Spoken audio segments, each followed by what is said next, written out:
Like and subscribe if you're ready to dive into the bizarre. Trust me, you won't want to miss what comes next, unless you enjoy living under a rock, of course. Ever wondered what medievals did for fun? Spoiler, it wasn't Netflix and chill. Imagine being punished by having your tongue cut out because you dared to speak out in 16th century England. Or how about the ancient Romans, who thought it was a good idea to use urine as mouthwash? Yep, you heard that right. It's a wonder they didn't all develop a taste for garlic.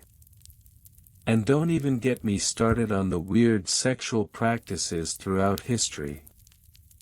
Did you know that in ancient Greece, some men believed that a little goat sacrifice could enhance their virility? What's next? A love potion brewed from toenail clippings.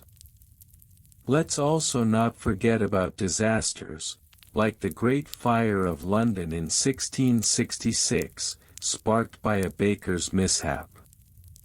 We all know how that ended. A charred city and a lot of very unhappy citizens. So, why do we look back at these oddities? Is it to feel better about our own quirks? Or maybe it's just to ask ourselves, what were they thinking? In today's episode, we'll journey through the bizarre, the grotesque, and the downright shocking. Think bizarre facts like the year 1310 when the French executed a whole group of alleged werewolves. Yes, they took that seriously. Get ready for a roller coaster of history that promises to keep you awake and perhaps questioning your own life choices. And hey, don't forget to turn on loop so this episode repeats until you fall asleep, just in case you need a little background chaos to drift off to. Now, let's get this strange show on the road. In the grand tapestry of history, there are tales of epic wars, magnificent empires, and exquisite art that capture the imagination and leave us breathless. Yet, nestled between the monumental events lies one of the most riveting, if not slightly absurd, chronicles of the Byzantine Empire, the convoluted saga of sock folding regulations. Yes, dear reader, you heard correctly. We shall embark on a journey through the ages, unearthing the peculiar and at times ridiculous practices surrounding the folding of socks in one of history's most illustrious empires. Let us begin our expedition in the 4th century AD, when the Byzantine Empire was still in its infancy, having split from the Roman Empire. The year was 330 AD, in the city that would eventually bear the name Constantinople, modern-day Istanbul. Here, we find Emperor Constantine the Great, who not only established a new capital but also, it appears, laid the groundwork for the first formal sock-folding protocol. Did he gather his advisors to draft decrees concerning military strategies or diplomatic relations? Not quite. Instead, it was a matter of aesthetics and social order. According to the Codex Theodosianus, a legal compilation published in 438 AD, socks, or soccas as they were known, were to be folded in a manner that ensured their correct alignment for the imperial wardrobe. Why, you ask? Because nothing screams imperial dignity more than a pair of socks that is folded precisely at a 45-degree angle. The decree insisted that socks be folded inward, creating a neat rectangle that measured 12 inches by 6 inches. If your socks were a mere millimeter off in measurement, you could be summoned to the imperial court for a sock reprimand. Now, we must pause to reflect. Was the empire really so stable that they had time to concern themselves with sock folding? One can only imagine the debates that transpired, but what if the socks don't match? Will they cause a scandal at the next banquet? As we leap through the centuries, we find ourselves in 527 AD with Emperor Justinian I, known for his ambitious reforms and legal codes. But did you know he was also a proponent of sock aesthetics? In his infamous novelli, he mandated that socks worn by senators be folded with the utmost precision, lest they appear unworthy of their station. Anecdotes from this period reveal that the senators took the folding of their socks very seriously, so seriously, in fact, that a certain senator Andronicus was rumored to have lost his position for sock sloppiness. Imagine the scene: a man, stripped of his title, standing in the forum, being jeered at by the public for his ill-folded hosiery. Look at Andronicus. Can't even fold his socks. What a disgrace. Fast forward to the 9th century, during the reign of Emperor Basil I, who introduced a rather curious practice, the sock folding festival. Each year, citizens would gather in the hippodrome to showcase their most impressive sock folding skills.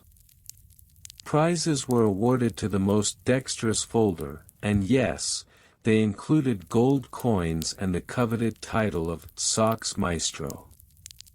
Can you imagine the intensity of competition? Participants would practice for weeks, perfecting their techniques and ensuring their measurements were precise to the last stitch. The festival culminated in the grand finale, where the finalists would face off while wearing the most elaborate and colorful socks imaginable. The audience buzzed with excitement as they chanted, "Fold those socks.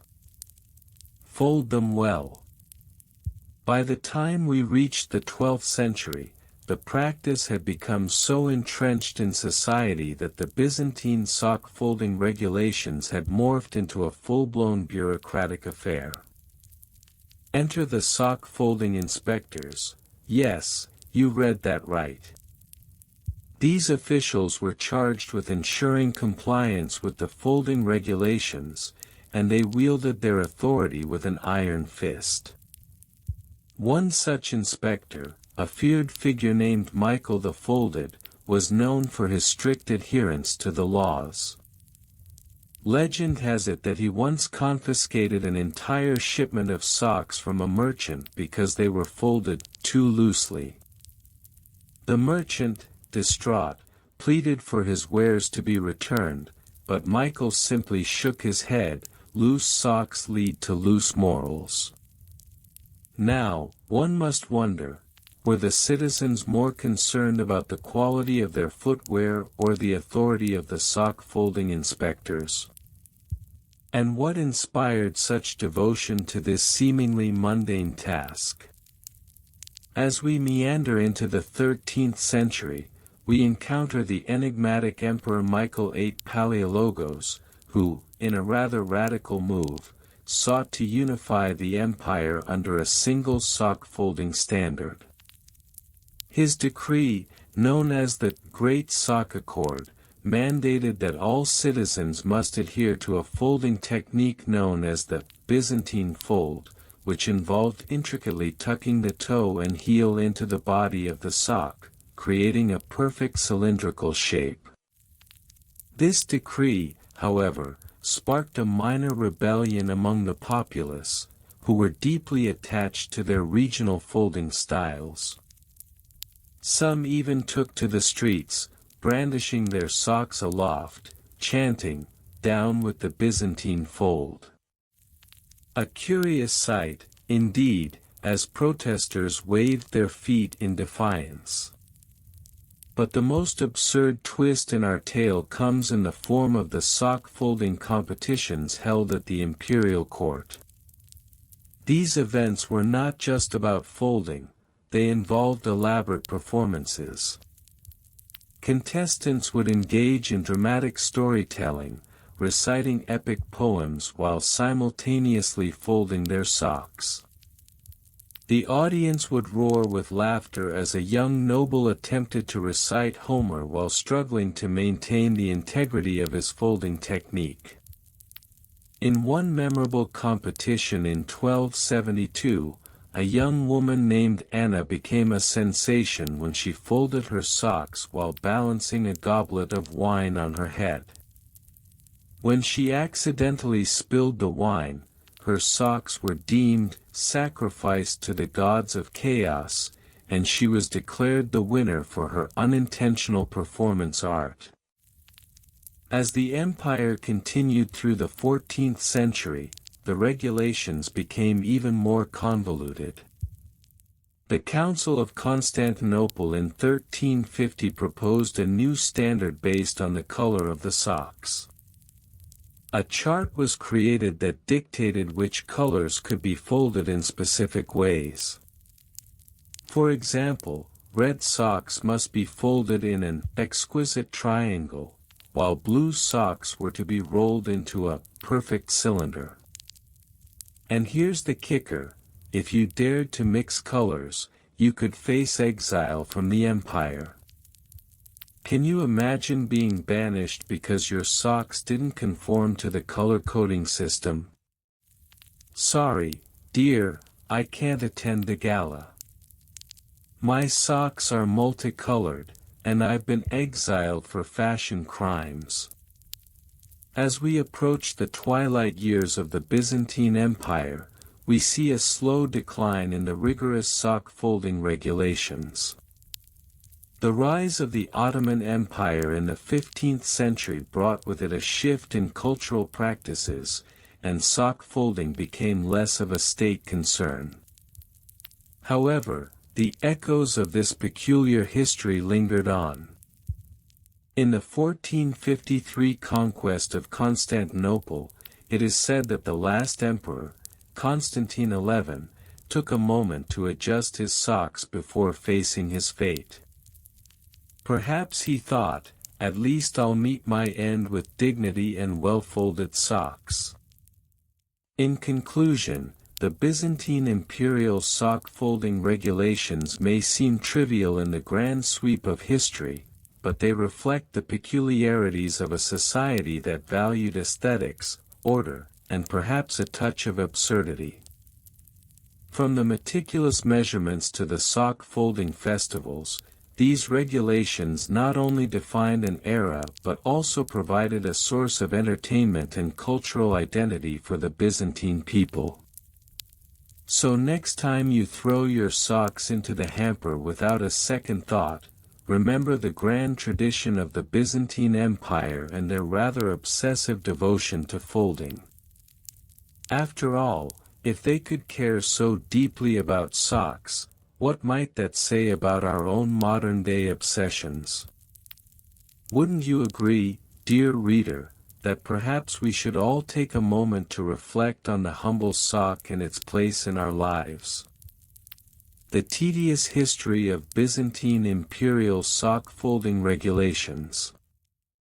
In the grand tapestry of Byzantine history, where emperors donned crowns heavier than their ambitions and theologians debated the finer points of the Trinity, one might overlook a most peculiar yet surprisingly significant aspect of daily life: the folding of socks.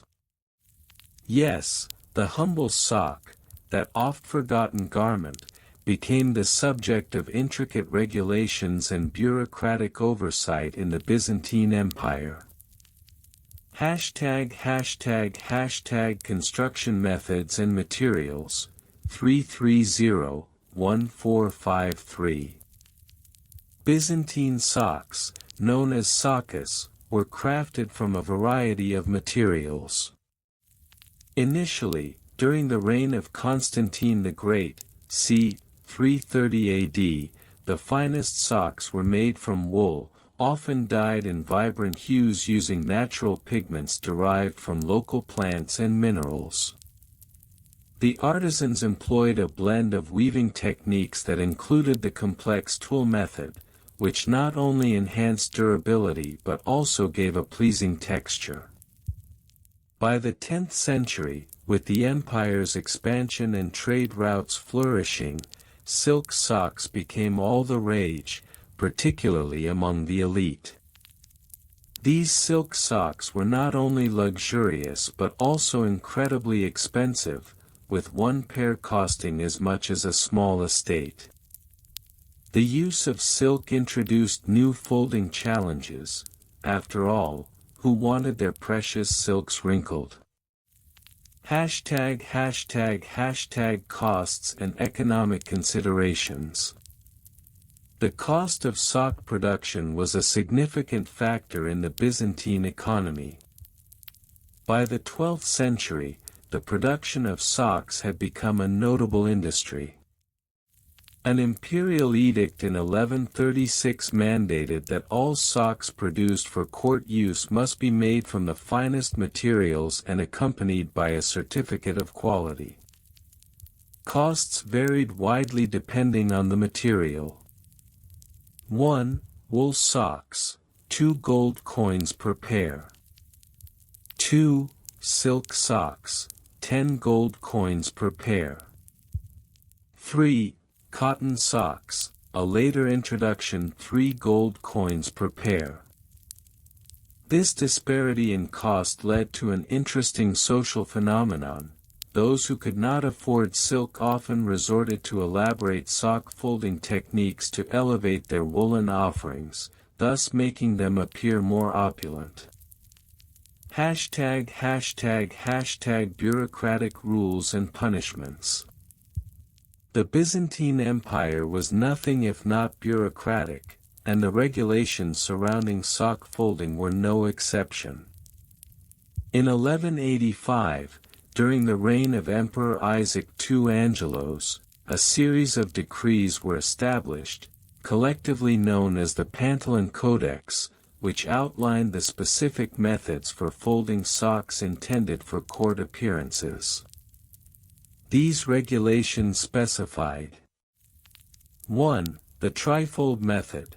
Socks must be folded into thirds, with the toe section tucked into the cuff, a method believed to symbolize humility. 2. The double roll. For formal occasions, socks were to be rolled twice at the top, creating a refined look that signified status. Violations of these folding regulations were met with harsh penalties. A sock left unrolled could lead to a fine of 5 gold coins, while a repeat offender might find themselves sentenced to public humiliation, forced to wear mismatched socks for a week. As one Byzantine historian quipped, better to face the wrath of an emperor than the fashion police of the court. Hashtag roles and job descriptions. With such stringent regulations in place, it was only natural that a hierarchy of sock specialists emerged.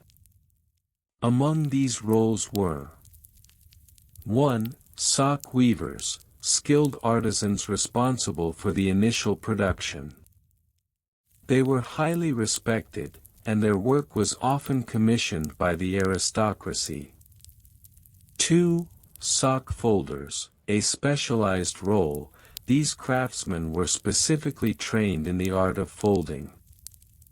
Their expertise was crucial, as improper folding could lead to a sock's immediate disqualification from court wear. 3. Quality inspectors.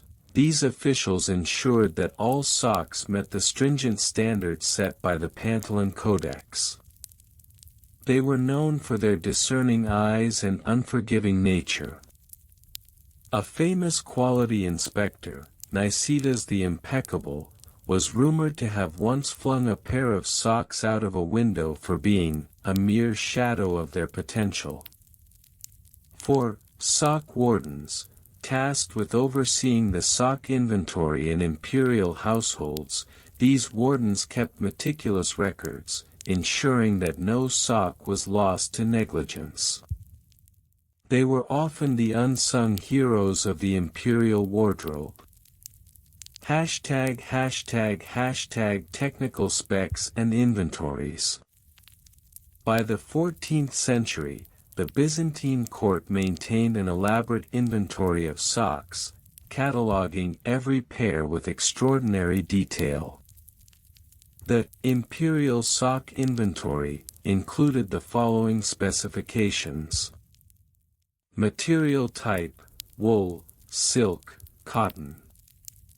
Color: a palette that stretched from royal purple to peasant gray.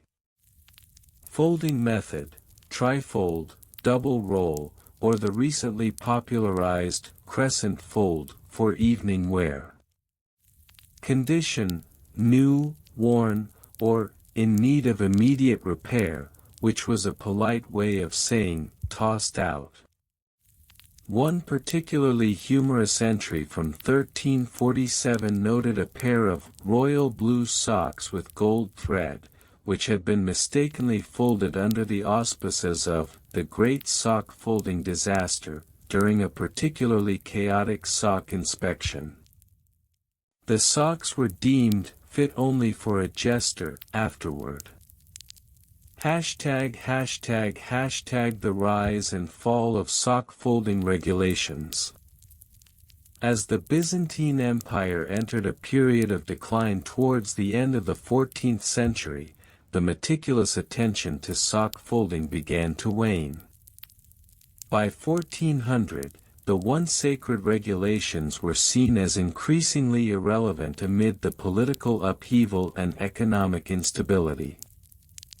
Socks were now often folded haphazardly, and the once mighty sock folders became a relic of a bygone era, replaced by hastily thrown garments that reflected the chaos of the time. In a world where the threat of invasion loomed large, it seemed absurd to fuss over the proper folding of socks. The last recorded enforcement of the Pantelon Codex occurred in 1435, when a particularly zealous quality inspector attempted to fine a group of soldiers for improper sock folding before being promptly overruled by a general who had more pressing matters to attend to. Hashtag conclusion: the legacy of Byzantine sock folding. While many aspects of Byzantine culture have faded into history, the legacy of its sock folding regulations is a testament to the empire's unique blend of artistry, bureaucracy, and social stratification. Today, as we pull on our socks without a second thought, we owe a nod of gratitude to those skilled artisans and bureaucrats who once ensured that our foot coverings were not only functional but also a reflection of our status. As the saying goes, in the Byzantine Empire, a sock was not just a sock, it was a declaration of identity. In a world that now prioritizes comfort over style, one can only chuckle at the thought of the lengths to which people once went to ensure their socks were folded just so. So, the next time you slip on a pair of socks, regardless of their folding style, remember the Byzantine Empire and its improbable, yet undoubtedly fascinating, sock folding saga. Because if history has taught us anything, it's that even the most mundane details can weave together to create a story worth telling. Hashtag the tedious history of Byzantine imperial sock folding regulations. The Byzantine Empire, renowned for its intricate bureaucracy and opulent court life, was not just a realm of emperors and generals, it also had its share of peculiarities, one of which was the meticulous regulation surrounding sock folding. This seemingly trivial aspect of daily life was steeped in a rich tapestry of construction methods, bureaucratic rules, and roles that would make even the most mundane office meeting seem like a wild rave.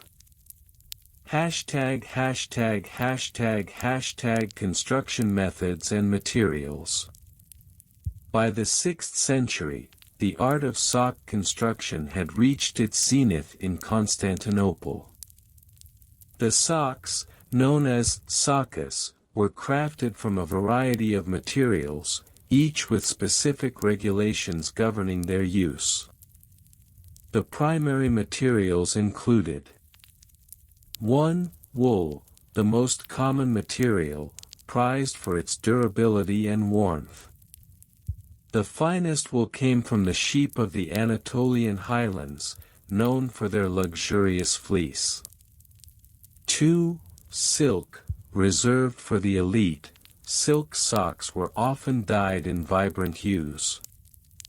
The dyeing process was a closely guarded secret, involving rare plants and minerals.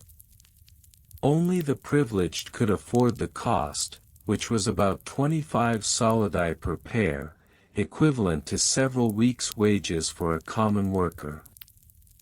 3. Linen, used primarily in the warmer months, linen socks were lighter and allowed for better breathability. However, they were less durable and required more frequent replacement, leading to higher costs in the long run. The construction methods varied as well. The standard sock was knitted, with patterns that indicated the wearer's status and occupation. High-ranking officials often sported intricate designs that showcased their allegiance to the empire. Think of it as the medieval version of wearing designer labels. Bureaucratic rules and punishments. The sock folding regulations emerged as a necessity in the intricate hierarchy of the Byzantine court. By the reign of Emperor Justinian I, 527 to 565 AD, formal rules were established to maintain order and decorum. The regulations included 1. Folding protocol. Socks were to be folded in a specific manner.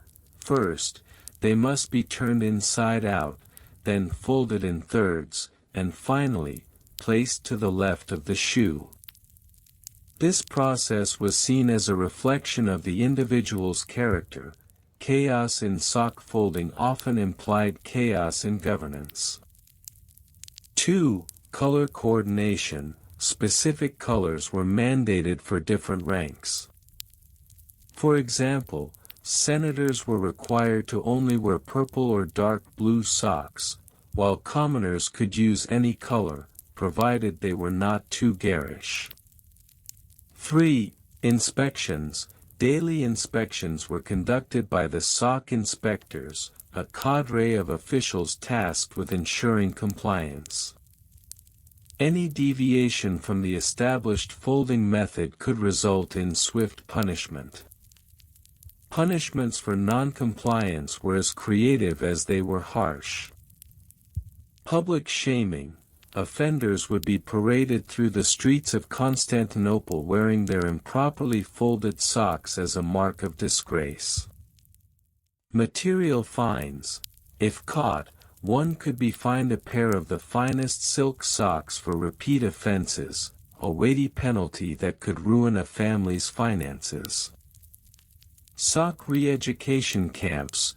For the most recalcitrant offenders, these camps provided intensive training in the fine art of sock folding, along with mandatory lectures on the importance of sartorial discipline.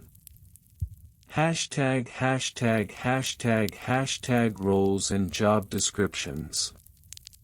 The Byzantine sock hierarchy was a complex web of roles, often leading to confusion among the common folk.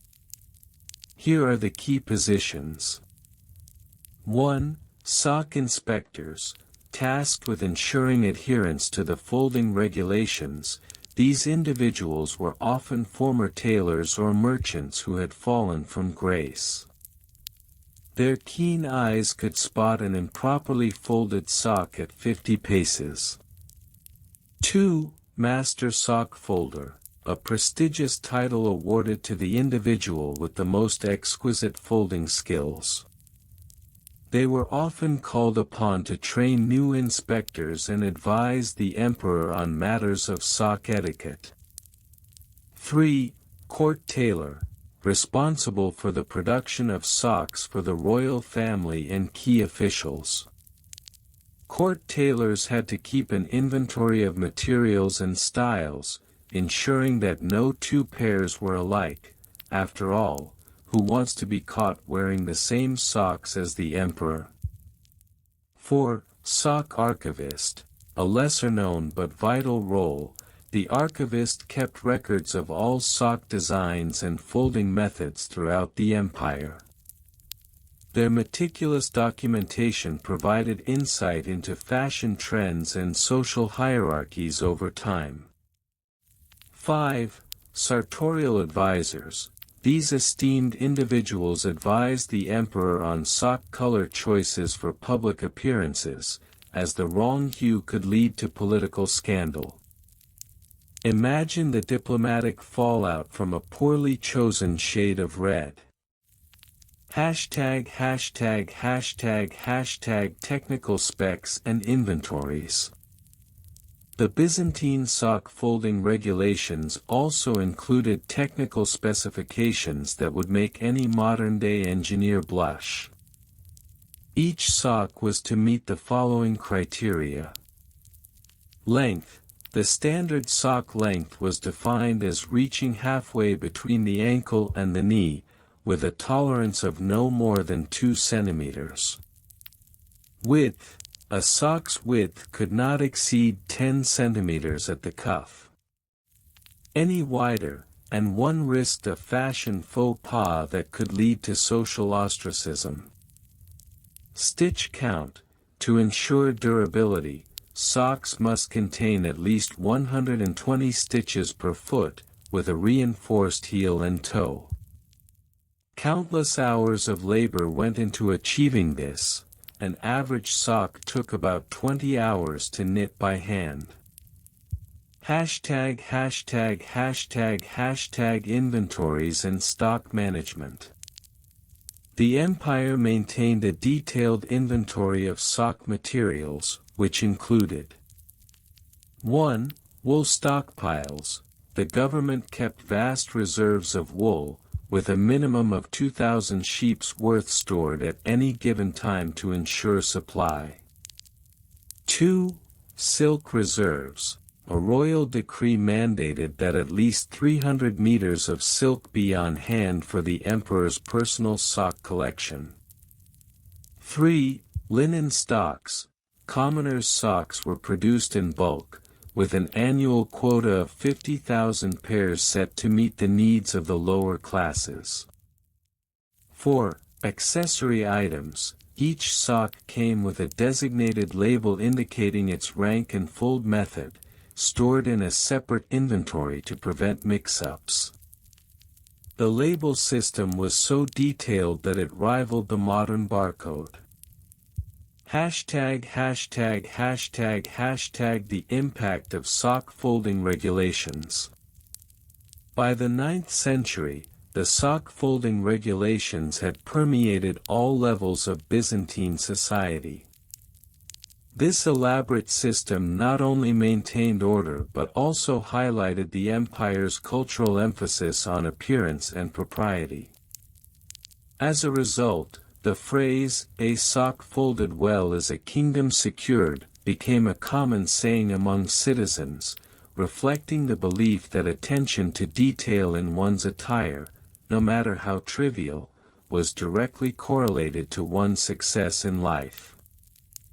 One amusing anecdote from this era involved Emperor Michael III, known for his love of revelry. During a particularly lavish banquet, he became so inebriated that he attempted to fold his socks in front of the court, only to fail spectacularly. The incident led to an emergency meeting of the sock inspectors, who devised a new regulation: no emperor shall fold socks while under the influence of wine. Conclusion. The Byzantine Empire's sock folding regulations serve as a remarkable example of how even the most trivial aspects of daily life were governed with extreme precision. From the materials used to the bureaucratic protocols enforced, it is clear that sock folding was taken as seriously as matters of state. In a world where the most mundane actions carried monumental importance, it is both humorous and humbling to consider how a simple pair of socks could reflect one's status in the grand tapestry of Byzantine society. So, the next time you find yourself folding laundry, spare a thought for the Byzantine emperors and their intricate sock folding regulations. Who knew that such a simple task could be so fraught with historical significance? After all, in the Byzantine Empire, even socks had their own sense of decorum. The tedious history of Byzantine imperial sock folding regulations. In a world where empires rose and fell, and the fate of nations hung on the sharpness of a sword or the wisdom of a diplomat, one might think that the Byzantine Empire would have more pressing matters to attend to than the proper folding of socks.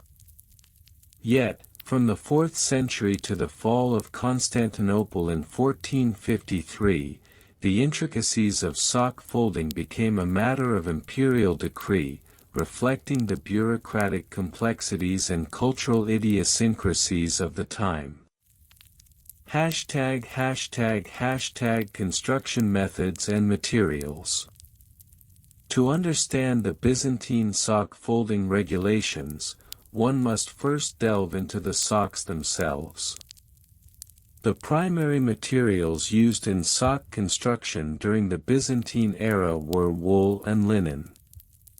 Wool, sourced from the rich pastures of Anatolia, was favored for its warmth and durability, while linen, harvested from the fertile banks of the Nile, was lightweight and breathable, ideal for the temperate climate of the empire. By the 8th century, the introduction of silk from the East revolutionized sock manufacturing. Byzantine craftsmen, often referred to as socksmiths, began to experiment with various blends of these materials. As a result, we saw the rise of the silk-wool blend sock, a luxurious item that was not only fashionable but also a status symbol. The costs of these socks varied widely. A basic wool sock could be purchased for a mere 3 denarii, while a pair of finely woven silk socks might cost upwards of 50 denarii, enough to feed a family for a week. As the saying goes, why wear one layer when you can layer your wealth? Bureaucratic rules and punishments. By the late 9th century, the Byzantine bureaucracy had taken on an almost Kafkaesque quality, with regulations surrounding sock folding becoming a pivotal component of courtly etiquette. The Codex Soctus, a monumental compilation of sock regulations, was established under Emperor Alexios I in 1092, detailing the approved methods for folding and storing socks within the imperial wardrobe. The rules were rigorous. Socks were to be folded in a precise manner, with specific dimensions for each fold. For instance, the upper hem needed to be folded down exactly 2.5 inches before the body of the sock was folded into thirds. Failure to comply could result in severe penalties, including public shaming or, for repeat offenders, being assigned to the dreaded sock folding dungeon, where one would spend hours perfecting the art of sock management. In 1195, Emperor Isaac II issued a decree that stipulated that anyone caught misfolding socks would incur a fine of 10 denarii, a sum that could lead to a minor financial crisis for the average citizen. Rumor has it that a certain noble, who shall remain nameless, once lost his title over a particularly egregious sock-folding faux pas, leading to the quip, "It's not the empire that crumbles, but the sock that folds poorly."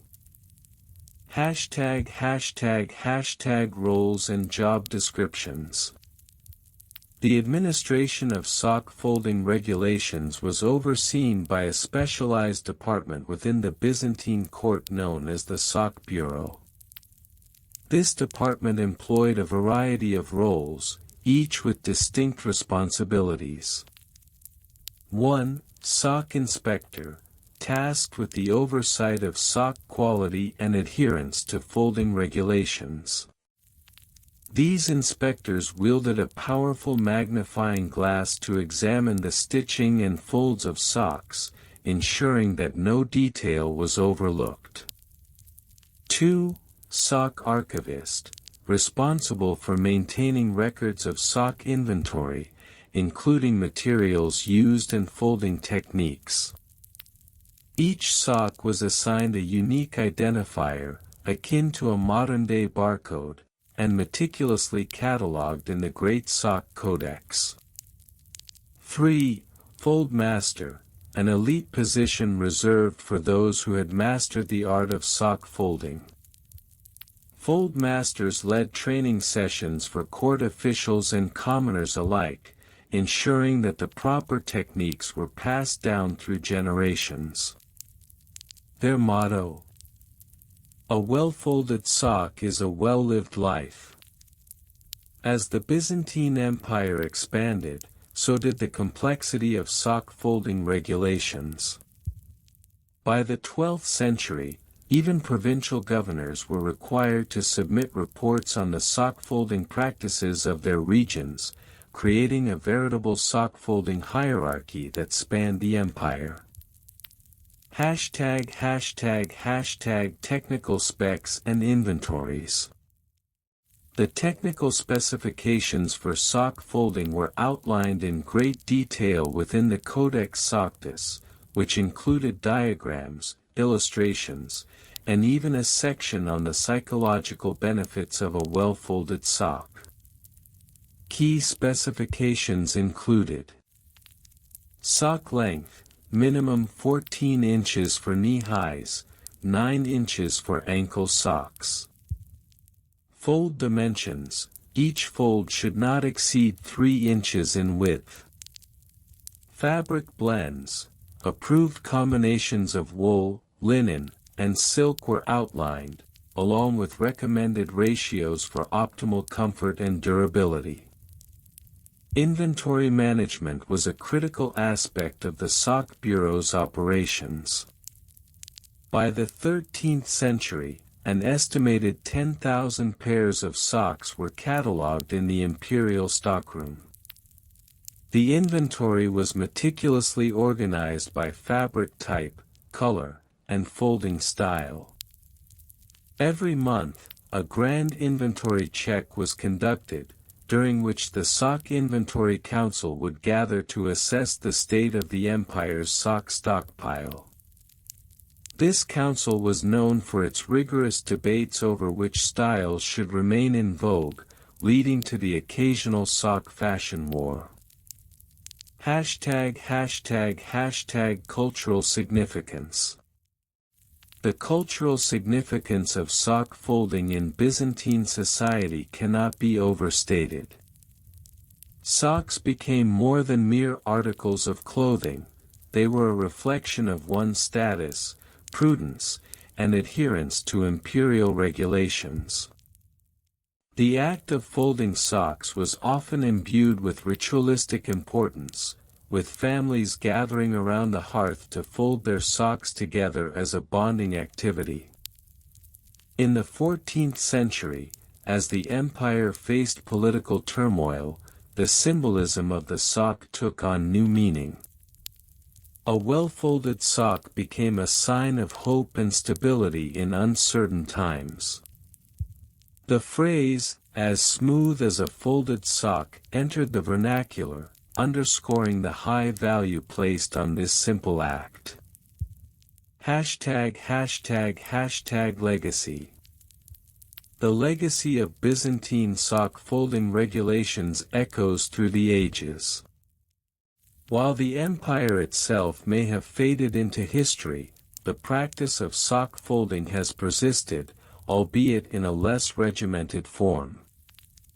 Modern-day enthusiasts of historical dress often look back at the Byzantine era for inspiration, resurrecting the art of sock folding with a nod to its imperial roots. In the end, one might ponder how a seemingly trivial regulation could hold such sway over the lives of millions. Perhaps the true lesson of the Byzantine sock folding saga is that even the most mundane aspects of life can reflect the broader complexities of society, power, and the human condition. As we fold our socks today, it's worth remembering the Byzantine emphasis on precision and care. After all, in a world where chaos reigns, a well-folded sock may just be the key to maintaining order, one pair at a time. In conclusion, while the Byzantine Empire may be long gone, its sock folding regulations continue to remind us of the importance of order, aesthetic, and a touch of humor in our daily lives. After all, who knew that something as simple as a sock could weave such a complex tapestry of history? ###The tedious history of Byzantine imperial sock folding regulations. The Byzantine Empire, known for its opulent courts, intricate politics, and a penchant for bureaucracy, had a surprisingly detailed set of regulations regarding sock folding. While at first glance this may seem trivial, the meticulous nature of these regulations reflects the empire's broader obsession with order and propriety. Let's dive into the intricate world of sock folding regulations that graced the halls of Byzantine power, starting from their construction methods to the bureaucratic red tape that governed them. ###Construction methods and materials. By the 4th century CE, sock production in Byzantium had evolved significantly. The initial method of sock creation, which involved simple weaving techniques using wool, had transformed into a more sophisticated process. By the 6th century, the use of linen and silk became increasingly popular. 1. Materials *. Wool, commonly used for everyday socks, especially among the lower classes. Estimated cost, 1 denarius per pair. Linen, favored for its breathability, used primarily by the merchant class. Estimated cost, 5 denarii per pair. Silk, reserved for the elite, with intricate patterns and embroidery. Estimated cost, 20 denarii per pair. Gold and silver thread, occasionally used in royal socks, boosting the cost to a staggering 100 denarii. 2. Construction techniques *. Knitting. This technique gained prominence in the 7th century, allowing for tighter weaves and more intricate designs. Weaving. Traditional looms were used, producing socks with decorative bands typical of the era. Embroidery. By the 9th century, embroidered motifs became a status symbol. The more elaborate the design, the higher the status of the wearer. ###bureaucratic rules and punishments. With the Byzantine Empire's love for order, it was no surprise that sock folding became a matter of legal scrutiny. The Codex Theodosianus, compiled in the early 5th century, included regulations on not only sock production but also folding techniques. 1. Regulations included asterisk. Folding methods. A proper sock must be folded in 3 equal sections, with the toe neatly tucked into the cuff. This was known as the trifold standard. Storage. Socks had to be stored in designated sock chests, with the left sock always placed above the right to symbolize balance. 2. Inspections. Officers known as the sock wardens were appointed to conduct surprise inspections of noble households. A poorly folded sock could lead to a fine of 10 denarii or, in severe cases, a public reprimand. 3. Punishments. Fines, for minor infractions. Public shaming. Offenders would wear their misfolded socks outside the palace for a day. Exile from the imperial court, reserved for repeat offenders, as the emperor could not tolerate such a breach of etiquette. ###### roles and job descriptions. As Byzantine society became increasingly stratified, distinct roles emerged surrounding the art of sock folding. 1. Sock wardens. Charged with enforcing regulations, these officials were often former military men who had developed a flair for fashion. 2. Sock artisans. Skilled craftsmen responsible for producing high-quality socks. Their job also involved teaching the correct folding methods, ensuring that apprentices adhered to the trifold standard. 3. Sock inspectors. These officials traveled from household to household, ensuring compliance with both quality and folding standards. They were often equipped with measuring tapes and folding guides. 4. Court tailors. Employed directly by the emperor, these tailors created bespoke socks for the ruling class. Their work was so revered that they were often invited to royal feasts, where the socks they crafted became a topic of conversation. 5. Sock scholars.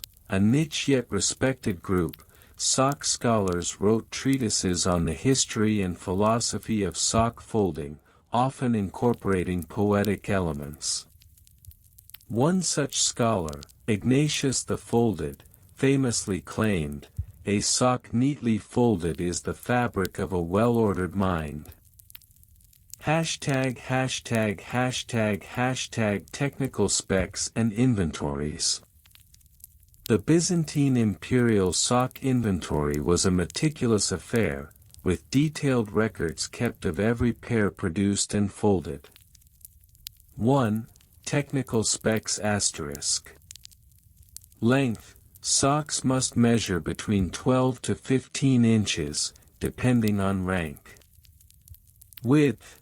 A standardized width of 4 inches to accommodate varying foot sizes. Weight. Each sock should weigh no more than 100 grams to ensure comfort without sacrificing dignity. 2. Inventories ***. Royal collection.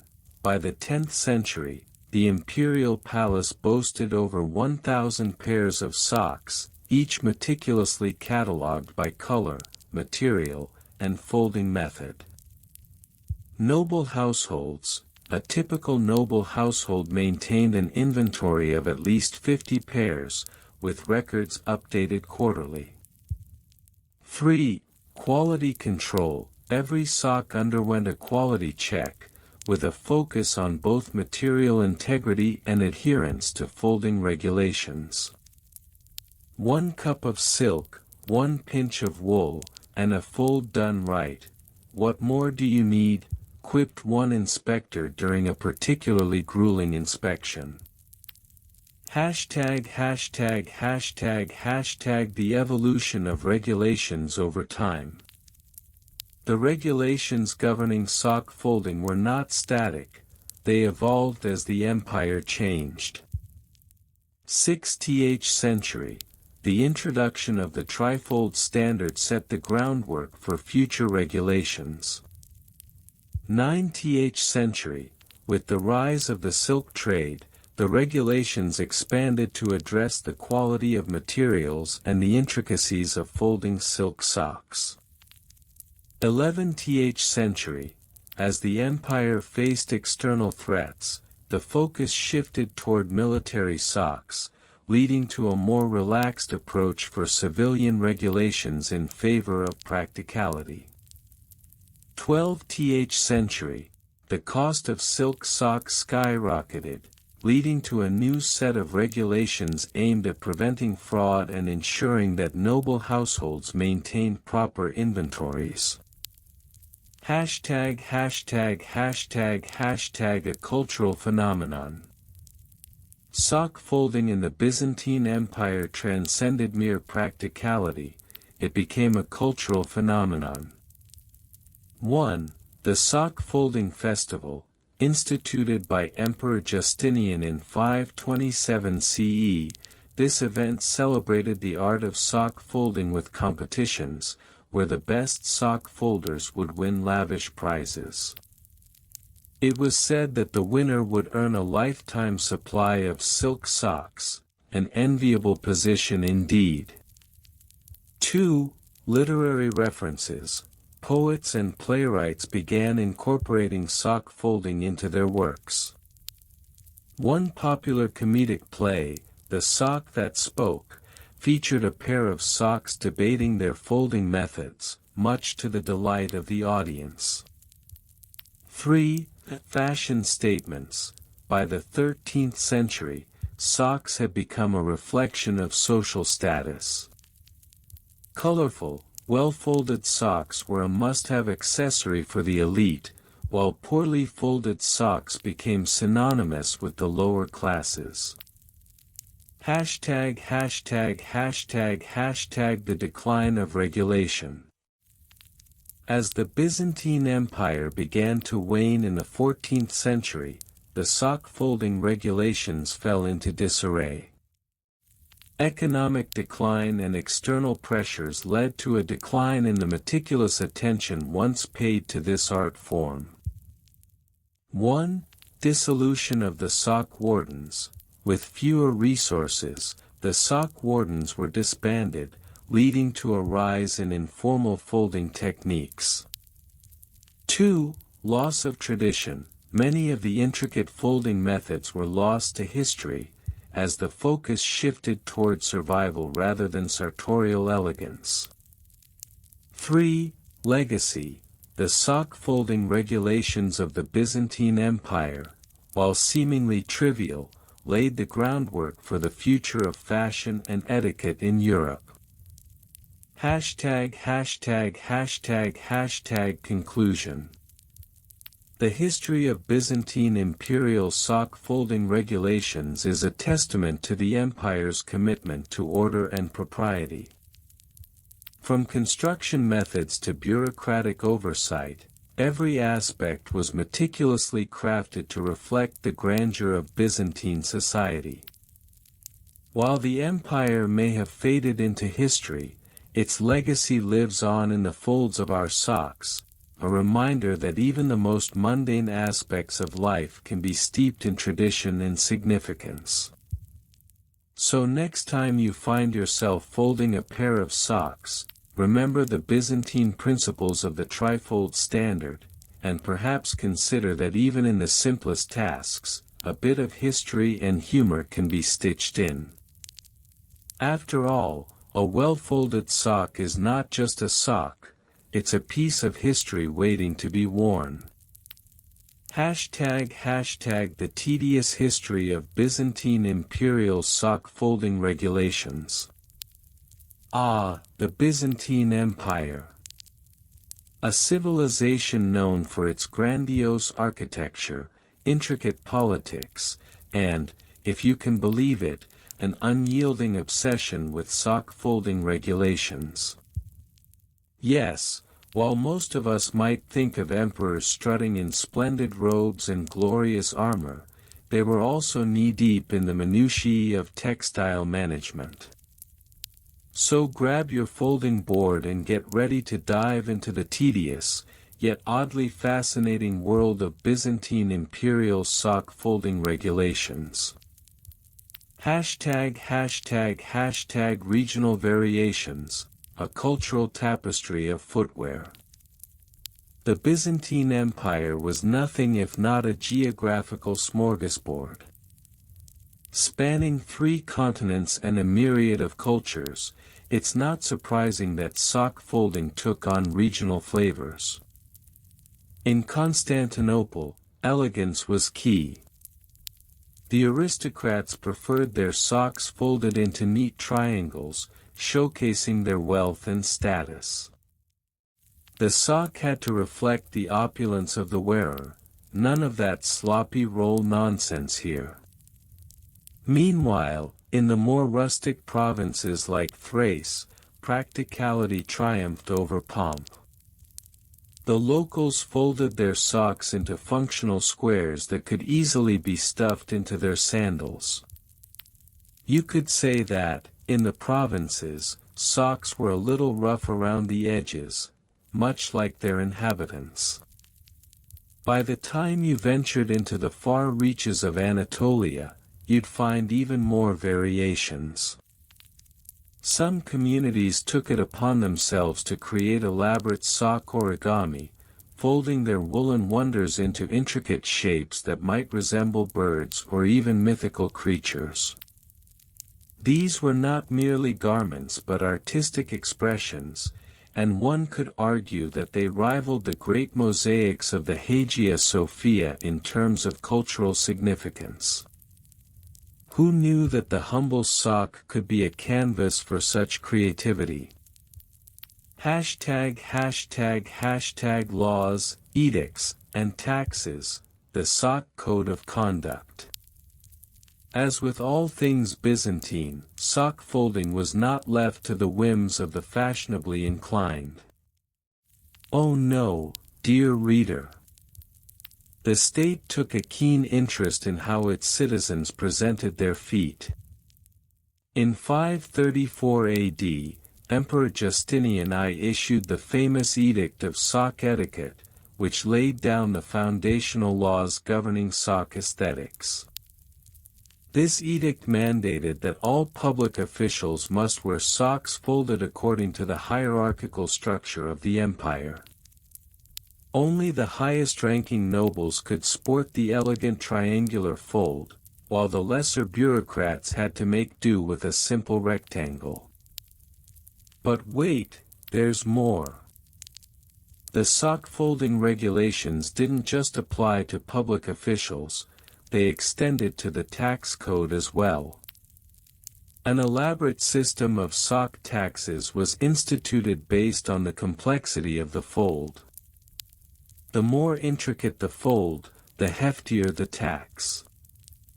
Imagine being a sock artisan trying to make ends meet while battling tax collectors armed with calipers to measure your folds. It was a sock folding arms race where innovation was both an artistic endeavor and a financial burden. #### Logistics and supply chains, the sock supply chain conundrum. Now, let's take a moment to appreciate the logistical nightmare that was the Byzantine sock supply chain. With countless provinces and a never-ending demand for fashionable foot coverings, the empire had to develop a sophisticated network to ensure that each citizen had access to their required sock fold.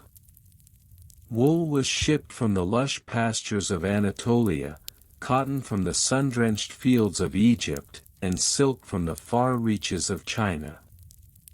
Imagine a Byzantine merchant navigating the Silk Road, laden with bolts of fabric and a fervent desire to corner the market on sock fashion. It was a veritable game of textile Tetris as merchants navigated trade routes, dodging bandits and negotiating tariffs while trying to ensure that their wares reached the capital in pristine condition. The logistics of sock folding weren't just about fabric, though.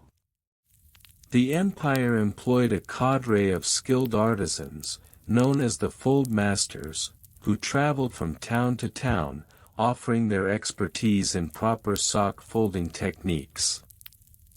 These fold masters were the unsung heroes of the Byzantine Empire, often working under duress to meet the demands of the nobility, who would stop at nothing to ensure that their socks were on point.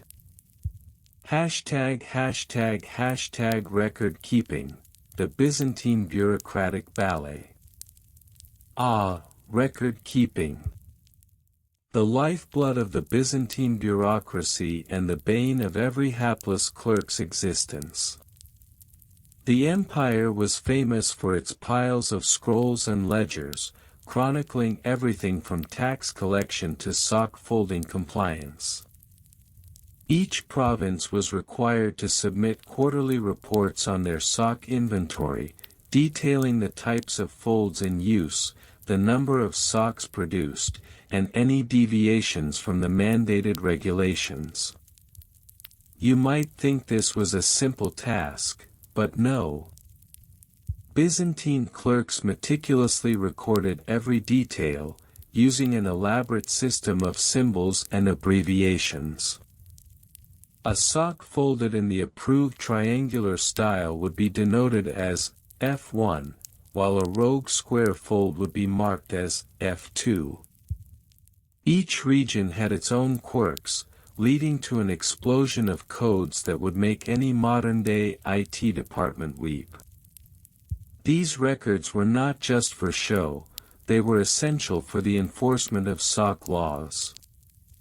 Inspectors, armed with measuring tapes, would roam the streets to ensure compliance. Imagine the dread of a small-town sock merchant being confronted by an inspector demanding to see his records. It was the stuff of nightmares, but also a testament to the Byzantine commitment to sock folding standards. #### A surprising anecdote, the sock incident of 1071. Now, dear reader, we must delve into the annals of history for one particularly grotesque anecdote that has reverberated through time like the echoes of a poorly folded sock. In 1071, during the disastrous Battle of Manzikert, the Byzantine army faced off against the Seljuk Turks. The battle was marked by many unfortunate events, but one incident stands out as a testament to the absurdity of the empire's sock regulations. As the Byzantine forces prepared for battle, a young soldier named Alexios was tasked with the critical job of ensuring that his fellow soldiers' socks were properly folded. Unfortunately, amidst the chaos of battle preparations, Alexios became so obsessed with sock folding that he lost track of time. When the call to arms came, he was found frantically folding socks instead of donning his armor. In a bizarre twist of fate, Alexios was still in the camp when the battle commenced. As the troops clashed, he desperately tried to rally support for his fellow soldiers by holding up a perfectly folded sock as a rallying symbol. Unfortunately, the Seljuks were less than impressed. They found the entire display laughable, and in a fit of mockery, they launched a volley of arrows that struck Alexios squarely in the foot. The incident, known henceforth as the Sock Incident of 1071, has since become a cautionary tale about the perils of misplaced priorities. To this day, historians argue over whether it was the poor sock folding or the lack of battle readiness that ultimately led to the Byzantine defeat. Regardless, It serves as a grim reminder that in the Byzantine Empire, even the most mundane aspects of life could have dire consequences. Conclusion, the legacy of sock folding regulations. As we draw the curtains on this exploration of Byzantine sock folding regulations, it's clear that the empire was built on more than just grand architecture and political intrigue. The minutiae of life, down to the very socks on their feet, played a crucial role in defining the Byzantine experience. From the regional variations that showcased the cultural tapestry of the empire to the labyrinthine laws, taxes, and record-keeping that dictated how citizens presented themselves, sock folding was nothing short of an imperial institution. And let's not forget the logistical marvel that was the supply chain of socks, which required a level of coordination that would make modern-day corporations green with envy. In an age where we often take our socks for granted, let us tip our hats to the Byzantine Empire and its rigorous sock folding regulations. After all, what better way to honor history than by ensuring your own socks are folded to perfection? Just be sure to avoid any incidents along the way. The tedious history of Byzantine imperial sock folding regulations. The Byzantine Empire, a realm synonymous with opulence, intrigue, and an unending parade of emperors who believed their hairstyles were as crucial to governance as any political maneuver.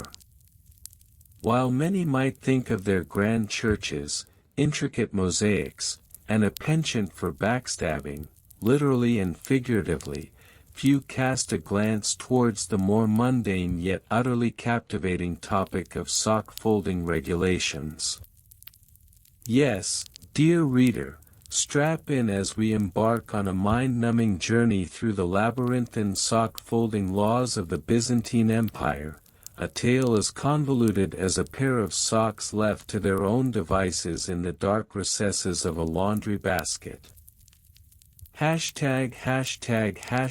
Regional variations over time. The socks of Byzantium were not merely garments, they were a canvas upon which the empire's social structure unfurled itself. Imagine, if you will, a bustling market in Constantinople, where the noble and the peasant both peruse a cornucopia of foot coverings. The silk-clad aristocrat might favor a more elaborate fold, perhaps a triple pleat that would convey their elevated status, while the commoner might settle for a rudimentary roll that could withstand the rigors of daily life, if only because they had been up to their knees in mud. Regional variations in sock folding techniques arose not only from social standing but also from the Byzantine penchant for bureaucracy. Each province, from the sun-baked shores of Asia Minor to the snow-dusted peaks of the Balkans, developed its own sock folding style, often dictated by local edicts. For instance, the governor of Thrace issued a decree advocating for the Thracian twist, a fold that was said to promote airflow and comfort during long hours of grape stomping. Meanwhile, in the more temperate climes of Anatolia, the Anatolian accordion became a hit, creating a snug fit that doubled as impromptu storage for small valuables, an ingenious solution for the fashion-forward thief. As time progressed, these regional variations became enshrined in law. Emperors from Justinian to the infamous Justin II would issue edicts mandating specific folding techniques to maintain an air of uniformity across the empire. These laws were often accompanied by justifications that would make even the most convoluted legal scholar raise an eyebrow. To ensure the dignity of the realm, all socks shall be folded in accordance with the specified method, lest the wearer be deemed unworthy of the imperial gaze. Laws, edicts, taxes, and ledgers. With the Byzantine Empire's penchant for bureaucracy, it's hardly surprising that sock folding became a matter of legal concern. The Codex Justinianus, a compilation of laws that would make even the most dedicated law student's head spin, addressed sock folding regulations in section 342, on the proper orientation of footwear accessories. Emperors were known to convene councils to debate the merits of different folding methods, often leading to heated discussions that would put even the most fervent coffeehouse arguments to shame. Taxes were levied on sock production, and in a stunning display of innovation, the empire established a sock assessment bureau. This organization was tasked with inspecting and evaluating the fold quality of socks produced within the empire. Inspectors would traverse the provinces, armed with rulers and calipers to ensure compliance.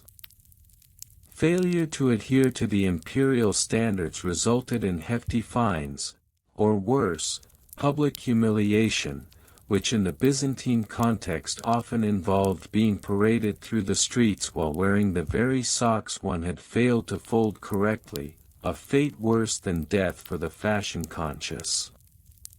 The ledgers maintained by these bureaucrats were nothing short of remarkable, filled with meticulous records detailing every sock manufactured and their corresponding folding style. One can only imagine the excitement of a clerk as he recorded, on the 14th of September, 532 AD, a shipment of 1,000 pairs of Chalcedonian chaussettes, each folded in the approved Eurasian envelope style, was dispatched to the court. Such records not only reflected the overwhelming obsession with sock folding but also served as a historical testament to the empire's bizarre priorities. Logistics and supply chains. The logistics of sock folding regulations were nothing short of a Byzantine ballet. Imagine the supply chains that stretched across continents, weaving through mountains, deserts, and seas, all to ensure that the right socks were in the right place, folded according to the edicts of the emperor. This was no easy feat, especially considering that the empire's road networks were notoriously unreliable. Merchants would often find themselves at the mercy of bandits, weather, and the occasional rogue elephant, all while attempting to transport their precious cargo of socks. To combat this, the empire established socks and sandals patrols, a task force dedicated to protecting sock shipments from marauding bandits. These valiant souls would don the most fashionable yet practical footwear as they safeguarded the empire's sock supply. We can only hope they were properly folding their own socks while on duty. The logistics didn't end with transportation. Once the socks reached their destination, the assembly lines of tailors and artisans would spring into action. Skilled workers would meticulously fold each sock according to the prescribed method, with some artisans developing a reputation for their prowess in the art of folding that rivaled even the most famed painters. It wasn't unusual for a master sock folder to be invited to court, where they would demonstrate their skills before a captivated audience, all while the emperor nodded approvingly. So much for gladiatorial combat. Record keeping with lots of specifics. The Byzantine Empire took its record keeping to dizzying heights.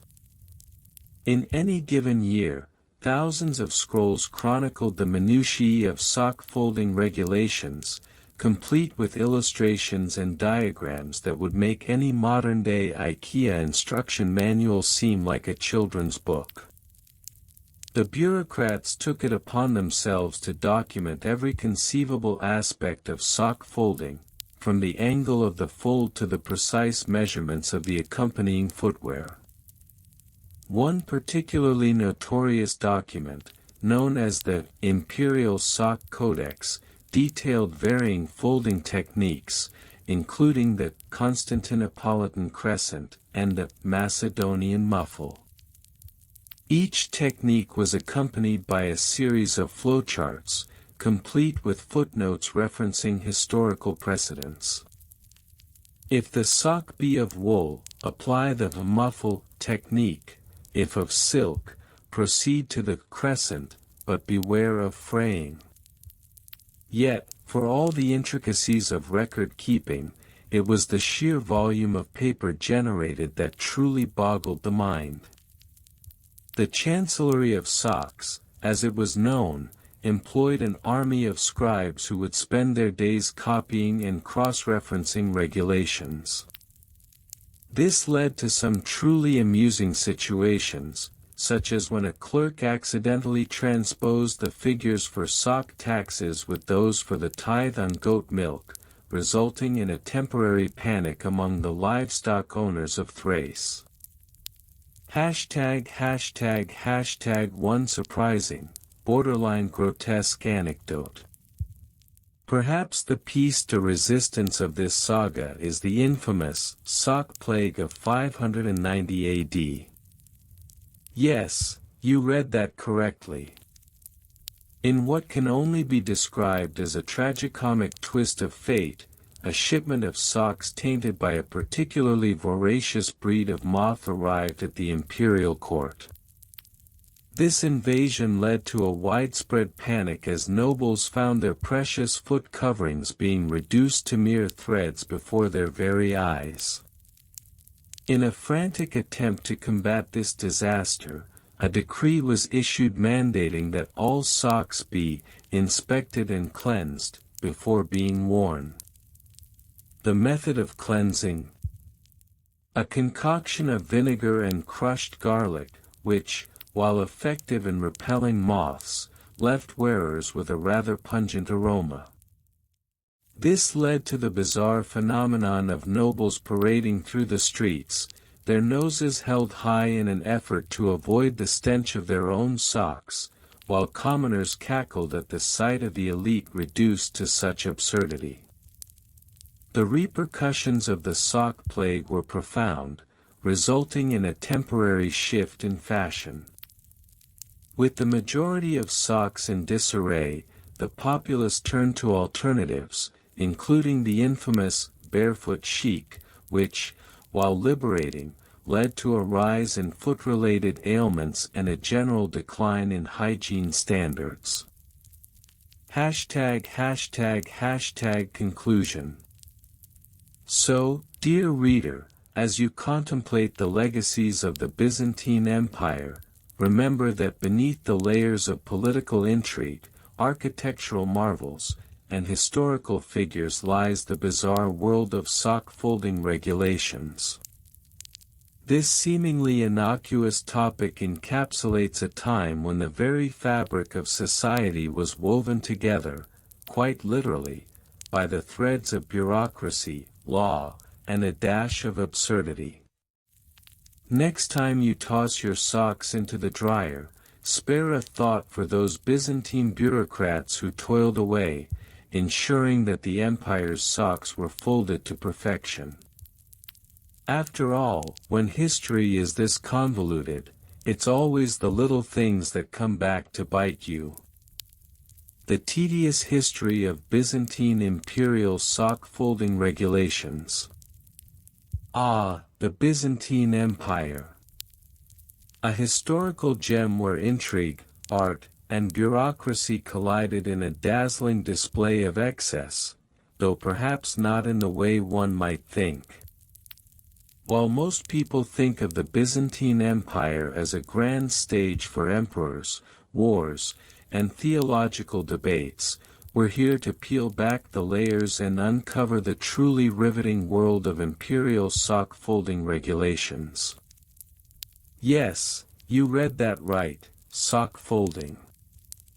Grab your favorite pair of fuzzy slippers, because we're diving into the opulent world of Byzantine hosiery. #### regional variations over time.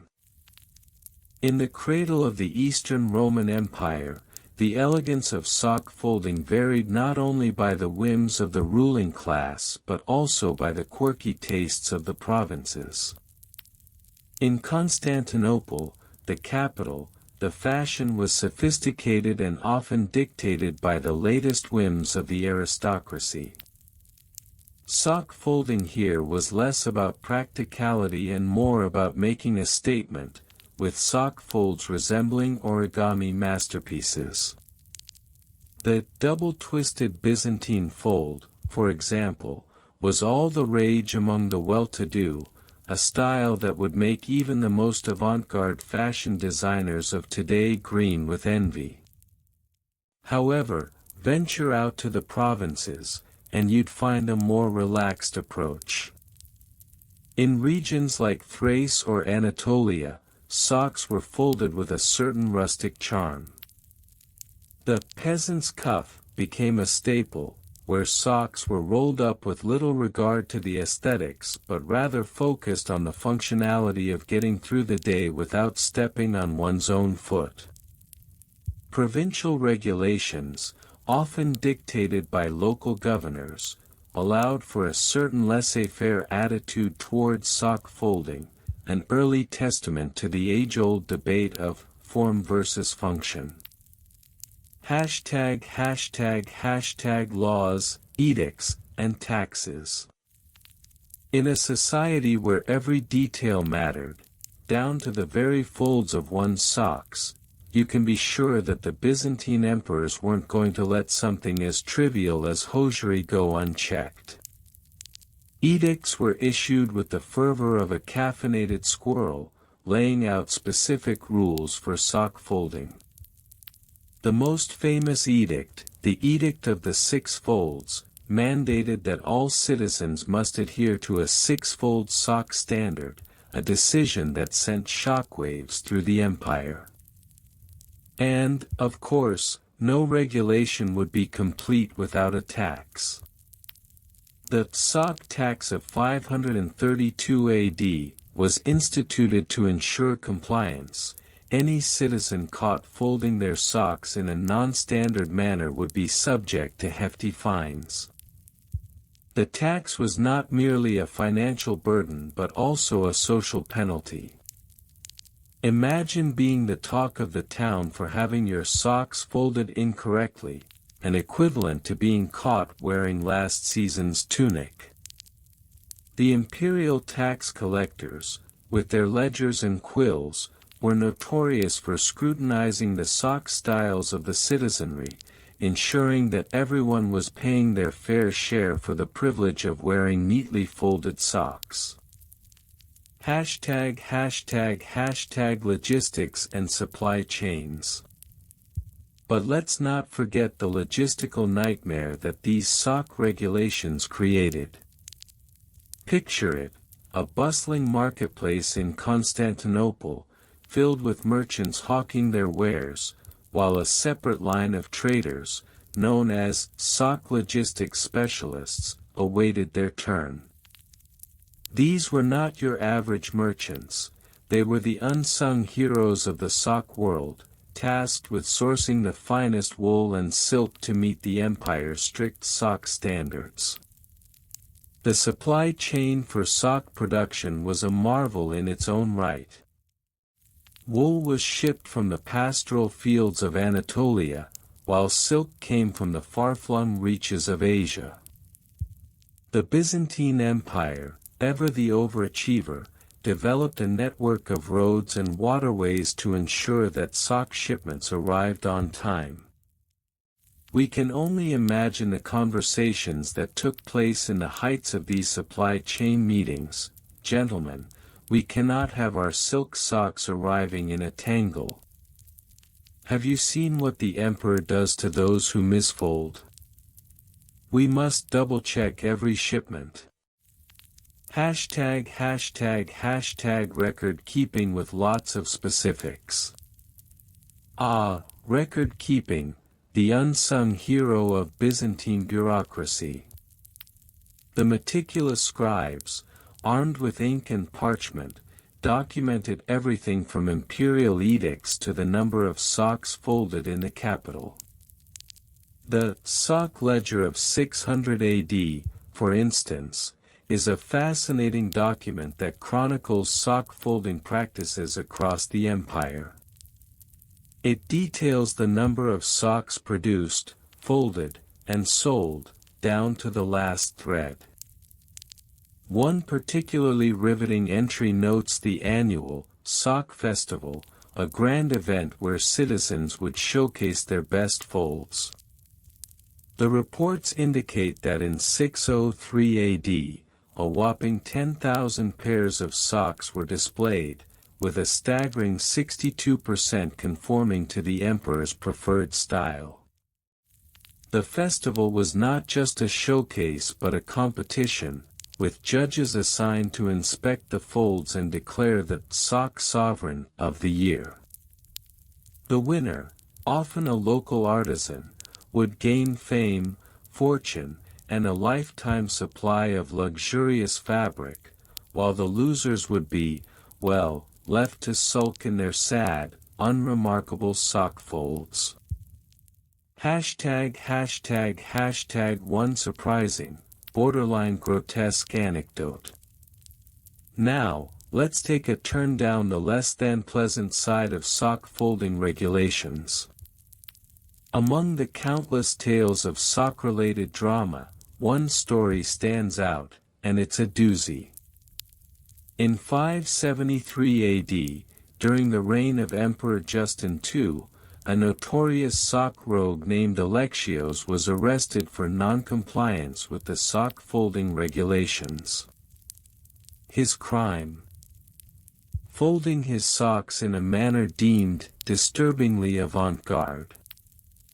This was no minor infraction. The authorities were horrified to discover that Alexios had taken to folding his socks in such a way that they resembled the shape of a small, grotesque creature, a sock monster, if you will. The local magistrate, upon discovering this, reportedly fainted in horror. The tale only grew more absurd when it was rumored that Alexios intended to unleash his sock monster upon the populace as a form of protest against the oppressive sock regulations. The punishment for Alexios was severe. He was sentenced to a year of public humiliation, forced to wear mismatched socks while standing in the town square, a living reminder of the empire's unwavering sock standards. The incident became a cautionary tale, echoing through the annals of history. "Beware the sock monster," became a phrase uttered by parents to scare their children into compliance.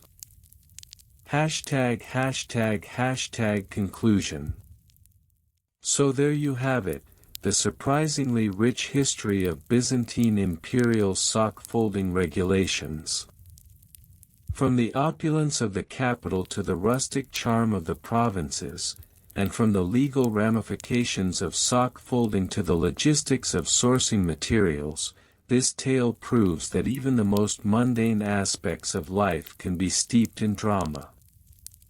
The Byzantine Empire, with its penchant for bureaucracy and flair for the absurd, gives us a glimpse into a world where the simple act of folding a sock became a matter of imperial decree. As we reflect on this whimsical history, let's not forget the key takeaway: next time you toss your socks into the drawer, consider the Byzantine legacy behind that seemingly trivial act. You might just be folding away the echoes of history, albeit without the threat of a public sock monster lurking in the shadows. The tedious history of Byzantine imperial sock folding regulations, a journey through time and fabric. The Byzantine Empire. A realm famed for its opulent mosaics, strategic intrigue, and, of course, the most riveting sock-folding regulations to ever grace the annals of human history. You might be asking yourself, sock-folding? Really? Yes, really. Nestled between the wars and the theological debates, the Byzantine bureaucrats were busy crafting laws, edicts, and regulations that would make even the most mundane fabric seem like the stuff of legend. So buckle up, because we're about to embark on a journey through the fascinating, albeit slightly absurd, world of Byzantine sock folding. ### regional variations over time, the sock folding kaleidoscope. Just as the Byzantine Empire was a melting pot of cultures, so too were its sock-folding practices. The empire was vast, stretching from the sun-soaked shores of the Mediterranean to the frostbitten frontiers of the Balkans, and each region developed its own distinct approach to sock-folding. In Constantinople, the bustling capital, the elite favored a meticulous method known as the 12-fold fold. This was not just about aesthetics, this was a statement. Each fold represented a virtue, humility, diligence, piety, and, of course, the all-important, look at my socks, aren't they splendid? This method involved a series of intricate twists and pinches, resulting in a sock that could stand on its own, much like a Byzantine general after a successful campaign. Meanwhile, in the more rural provinces, the sock-folding techniques took on a more utilitarian tone. Here, the commoners adopted the three-fold shuffle, a quick and dirty method that prioritized speed over style. After all, who had time for 12 folds when there were potatoes to harvest? The socks were crammed into baskets with the same level of care one might afford to a sack of potatoes, just enough to avoid a wardrobe malfunction while sprinting from the tax collector. ### laws, edicts, and taxes, the bureaucratic ballet of socks. You might think that the Byzantine Empire had bigger fish to fry than sock-folding regulations, but alas, the empire was nothing if not thorough. In the year 519, Emperor Justinian I, known for his sweeping legal reforms, issued the famous Edict of Sock-Folding. This was not merely a suggestion, it was the law of the land. The edict mandated that all socks worn in the empire must adhere to the 12-fold fold, with specific penalties for those who dared to deviate from the prescribed method. Imagine the scene: a hapless citizen, caught by the sock police with a mere three-fold shuffle, dragged before a magistrate. "Your Honor, I swear, it was just a sock," they plead, while the magistrate, adorned in layers of lavishly folded garments, intones gravely, "A sock is never just a sock." Taxation was also a crucial component of the sock-folding saga. The empire imposed a sock tax based on the number of folds a pair of socks contained. The more elaborate the fold, the heftier the tax.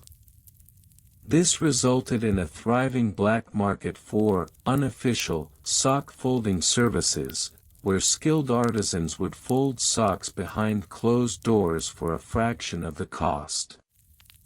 Rumor had it that some citizens even resorted to sock-folding parties, where friends would gather to craft the perfect sock, all while enjoying copious amounts of mead and possibly a few impromptu sock-related songs. ### logistics and supply chains, the sock network. Of course, None of this would have been possible without a robust logistics and supply chain system. The Byzantine Empire was a master at organizing the movement of goods, including the all-important sock supply. Socks were not just mere foot coverings, they were a symbol of status, and thus, needed to be procured from the finest sources. The Imperial sock warehouse, located just outside the city walls, was a veritable cornucopia of fabric choices, silks from China, wool from the Balkans, and cotton from Egypt. The logistics of managing such a supply chain were mind-boggling. A single shipment of socks would require an army of scribes, overseers, and mule drivers to ensure that the right number of 12-fold folds made it to the appropriate noble's closet. The supply chain also extended to the sock artisans, who were afforded special privileges for their expertise. Their workshops, often located in the most prestigious districts, bustled with activity. The sock guild was fiercely protective of their craft, refusing to let any outsider infringe upon their sacred folding techniques. Those who dared to cross the guild often found themselves on the receiving end of a socking, a rather embarrassing public shaming involving the donning of mismatched, poorly folded socks. #### record keeping, the Byzantine love for details. No discussion of Byzantine sock folding would be complete without delving into the empire's obsession with record keeping.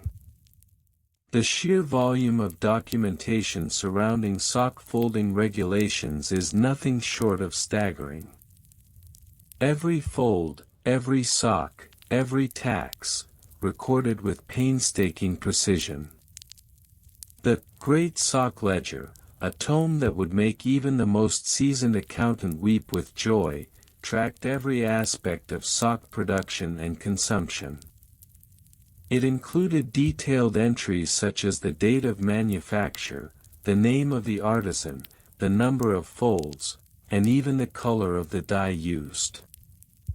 The entries were written in exquisite calligraphy, and the margins adorned with whimsical illustrations of socks in various states of fold, because, nothing says serious bureaucratic documentation like a sock doodle.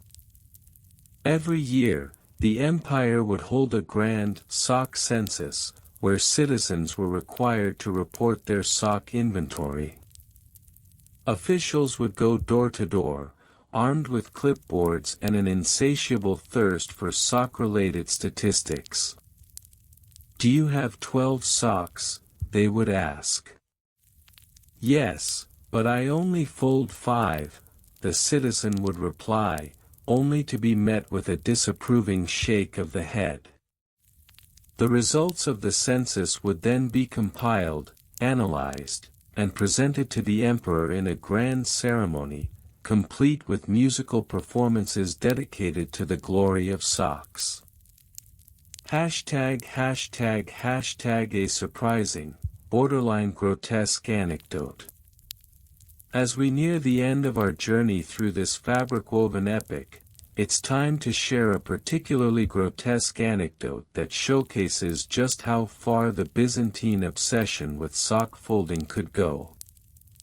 In the late 7th century, during a particularly contentious period in the empire's history, a certain emperor decided to impose a new regulation, the sock of shame. This was not just any sock, it was a hideous contraption meant for those convicted of sock-related crimes, and believe me, the list was extensive. The sock of shame was poorly constructed, made from the lowest quality materials, and adorned with garish colors that could make a peacock weep. The unfortunate souls sentenced to wear it were paraded through the streets, their feet encased in this embarrassing garment, while the loyal citizens looked on in horror and amusement. One such individual, a poor fellow named Eden, was caught with a threefold shuffle, and as punishment, he was condemned to wear the sock of shame. But Eden, resourceful as he was, decided to turn his misfortune into a spectacle. He decorated the sock with bits of fabric and trinkets, transforming it into a bizarre fashion statement. The people loved it, and soon, Eden became something of a folk hero. The emperor, furious that his punishment had turned into a trend, declared that Eden must now wear 2 socks of shame, one on each foot, naturally.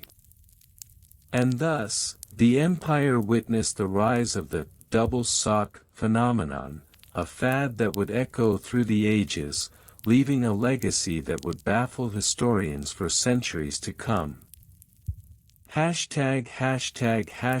Conclusion, the legacy of socks in Byzantine culture.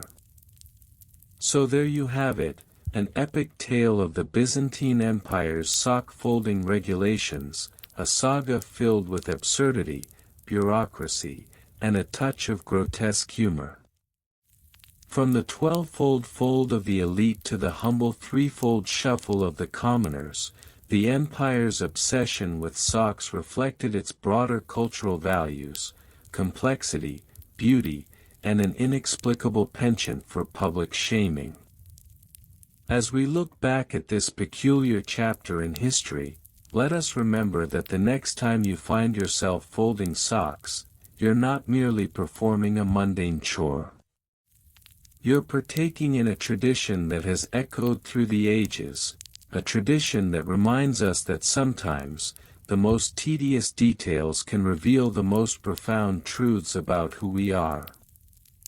And if nothing else, it gives us a good chuckle while we're at it. The tedious history of Byzantine imperial sock folding regulations. Ah, the Byzantine Empire. A realm renowned for its opulence, political intrigue, and, of course, the most mind-numbingly detailed sock-folding regulations known to humankind. While some might focus on the grandeur of the Hagia Sophia or the shenanigans of emperors like Justinian, we're here to dive headfirst into the world of sock folding, a subject so riveting that it could put the most ardent history buff into a deep slumber faster than a lecture on the socio-economic impact of medieval grain taxation. #The origins of sock folding regulations. It all began innocently enough. Socks, those humble foot warmers, were first popularized in the Byzantine Empire around the 4th century AD, when fashion-forward citizens decided that sandals alone weren't enough to stave off the chill of a drafty palace. As socks crept into the daily wardrobe, the need for proper care emerged, hence the birth of folding regulations. After all, a well-folded sock not only signifies a well-ordered life but also avoids embarrassing moments during the inevitable sock puppet theater performances that formed the cornerstone of Byzantine entertainment. Regional variations over time.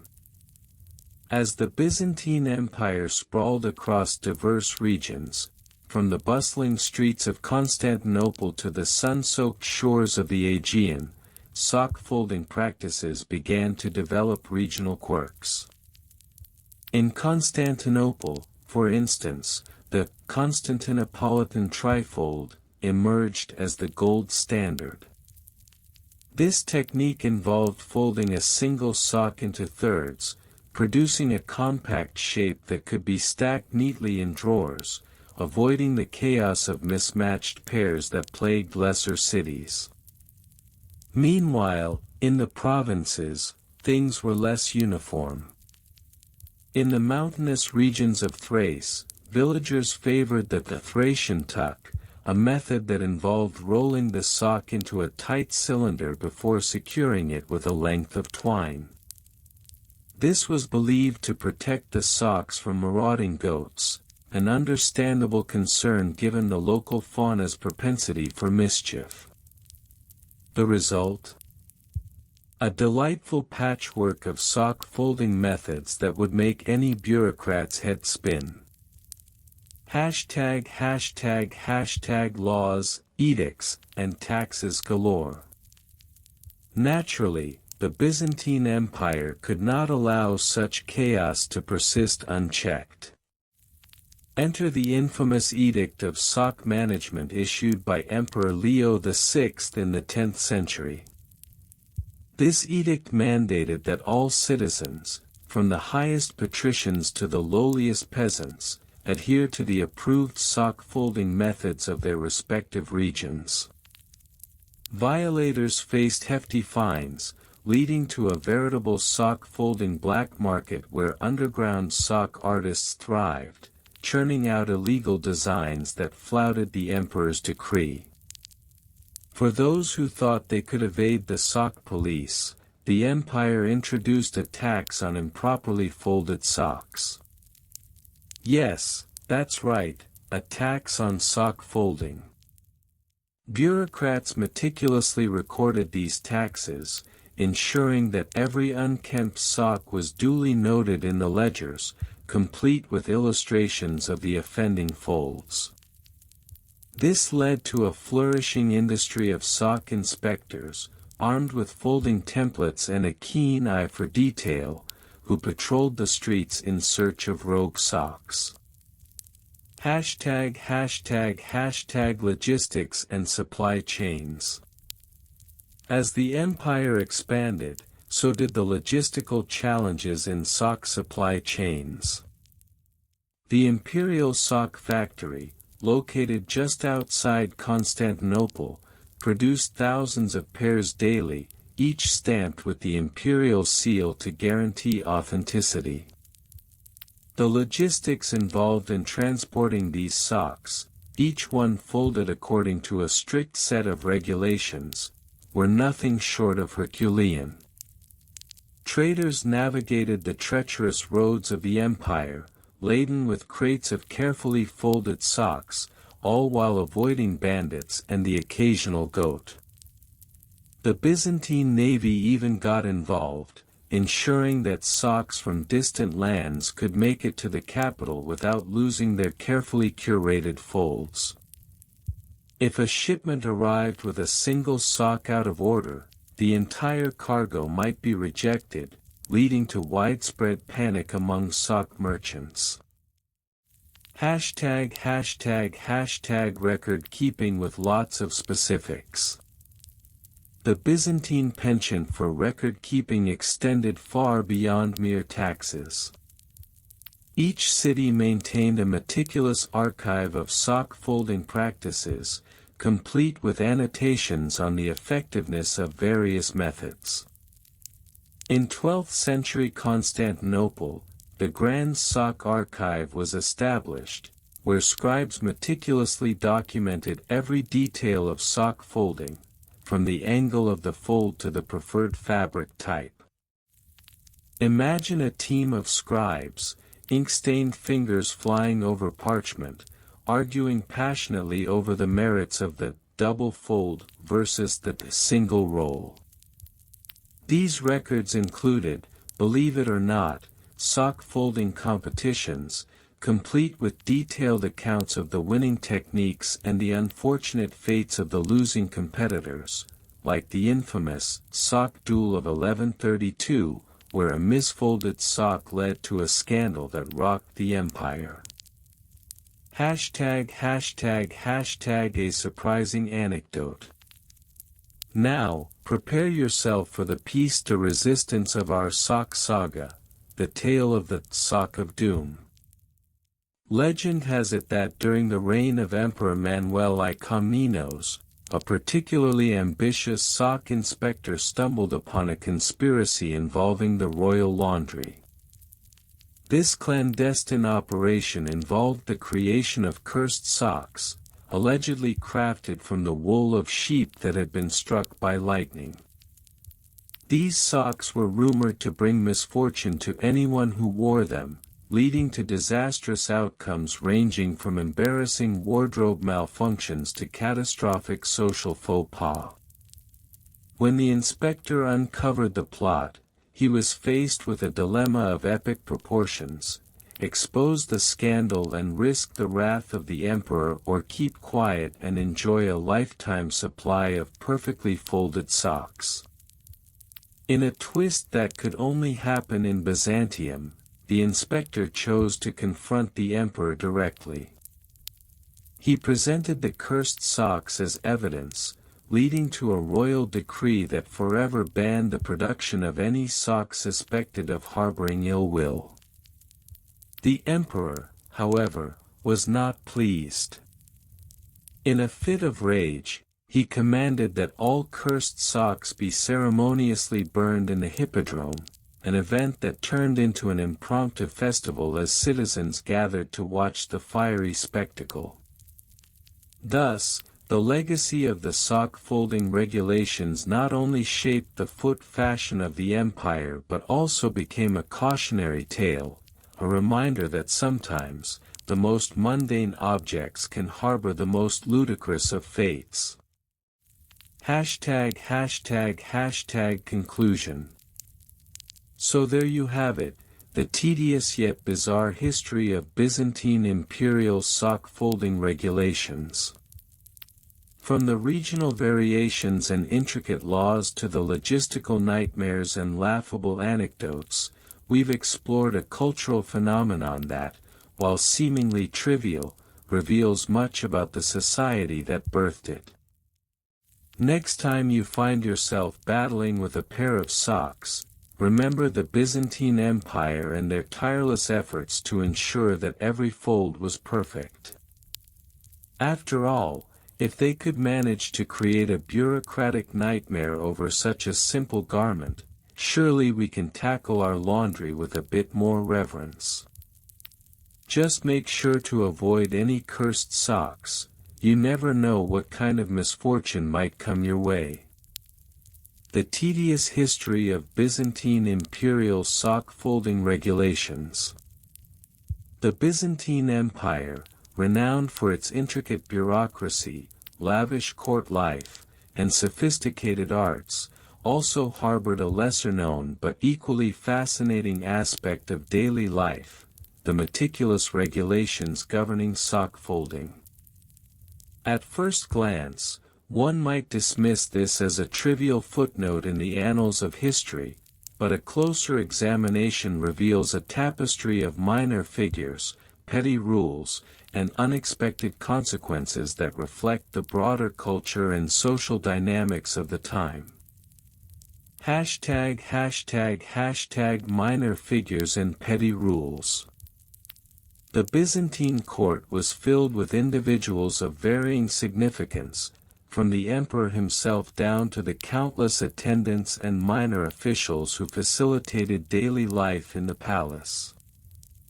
Among these figures, one can find the sock regulator, an obscure but powerful role, often held by a minor noble or a trusted servant.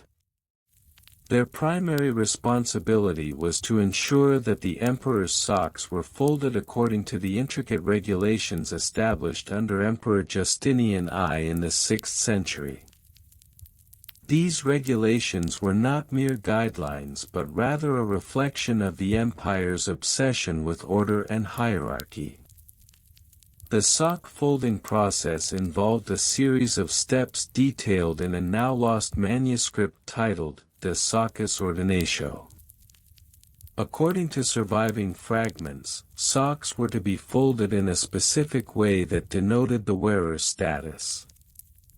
For instance, the emperor's socks were to be folded into a neat triangle, while those of lower-ranking officials were permitted a looser, more relaxed fold.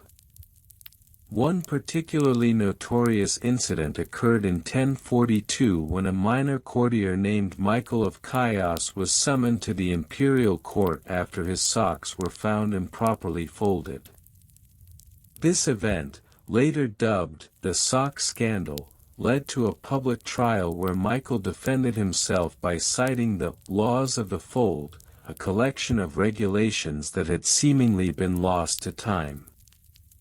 His plea was dismissed, and he was sentenced to 3 days of public humiliation, where he was made to fold socks in front of the Imperial laundress, a position that had its own set of strict regulations. ###Case studies with dates and lists. The history of sock folding in the Byzantine Empire is punctuated by several case studies that highlight the absurdity and importance of these regulations. One of the earliest recorded instances dates back to 527 AD during the reign of Justinian I. The sock folding regulation was formalized as part of a broader set of dress codes for the court. 1. 527 AD, the codification of sock folding. Emperor Justinian I appoints a committee to standardize sock folding methods. Introduction of the five-fold method, which included specific dimensions for both the sock and the fold. Establishment of a grading system for sock folding, with grades ranging from imperial to peasant. 2. 780 AD, the Great Sock Rebellion. A group of disgruntled laundresses in Constantinople revolts against the strict sock folding regulations. The rebellion was quelled by the emperor's guards, but it highlighted the tension between the aristocracy and the working class. As a result, a new decree was issued allowing laundresses to set their own folding methods for non-imperial socks. 3. 1025 AD, the Sock Folding Symposium. Hosted by Emperor Basil II, this event brought together sock folding experts from across the empire to discuss best practices. Notable attendees included the famous philosopher John of Damascus, who argued for a more relaxed approach to sock folding. The symposium concluded with a royal decree to establish a sock folding academy to train future generations of sock folders. These case studies illustrate not only the importance of sock folding in Byzantine culture but also how it intersected with social, political, and economic issues of the time. ### Comparisons to other regions. While the Byzantine Empire was unique in its formalization of sock folding, similar practices can be found in other regions, albeit with varying degrees of importance. The Carolingian Empire, 8th to 9th century. In contrast to the Byzantine focus on sock folding, the Carolingian court emphasized the overall appearance and hygiene of socks. Although there were no formal regulations for folding, socks were expected to be neatly mended and clean. The Carolingians adopted a more practical approach, as their empire was more concerned with military readiness than sartorial elegance. Feudal Japan, 12th to 16th century. In Japan, the folding of traditional garments such as the kimono was an art form. While not directly comparable to sock folding, the meticulous attention to detail in garment presentation resonates with the Byzantine emphasis on order. The samurai class held strict standards for how clothing was worn and presented, reflecting their status and discipline. Ming Dynasty China, 14th to 17th century. In this period, elaborate rules governed the presentation of clothing, including socks. The 8 provisions of dress outlined how individuals should present themselves, with specific guidelines for fabrics, colors, and styles. Although sock folding was not as formalized as in Byzantium, the underlying principles of respect for hierarchy and appearance were similarly valued. This comparative analysis highlights how the Byzantine Empire's sock-folding regulations represented a microcosm of the broader cultural values of order and hierarchy that permeated many societies throughout history. Archaeological tidbits. Archaeological discoveries have shed light on the daily lives of the Byzantine people, including evidence of sock-folding practices. In the 1930s, a trove of textiles was unearthed in the ruins of an ancient laundress's workshop in the outskirts of Constantinople. Among these artifacts were several pairs of socks, each meticulously folded according to the regulations of the time. One particular find included a pair of socks believed to have belonged to a minor official. The socks were folded in a manner that suggested a recent promotion, as the fold was slightly more intricate than the standard method. This discovery not only provides insight into the craftsmanship of Byzantine clothing but also serves as a testament to the importance of sock folding in representing social status. Another archaeological site, the Church of St. John in Ephesus, revealed an array of frescoes depicting daily life in the Byzantine era. Among these, one striking image features a laundress folding socks, her expression a mix of concentration and frustration.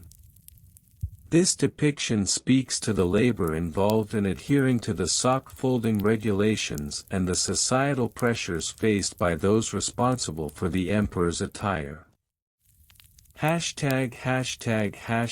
Two rhetorical questions to hook curiosity. What drove the Byzantine Empire to elevate sock-folding to such a level of importance that it influenced court politics and social status? And how do these seemingly trivial regulations reflect the broader complexities of power, identity, and culture in one of history's most enigmatic empires? Conclusion.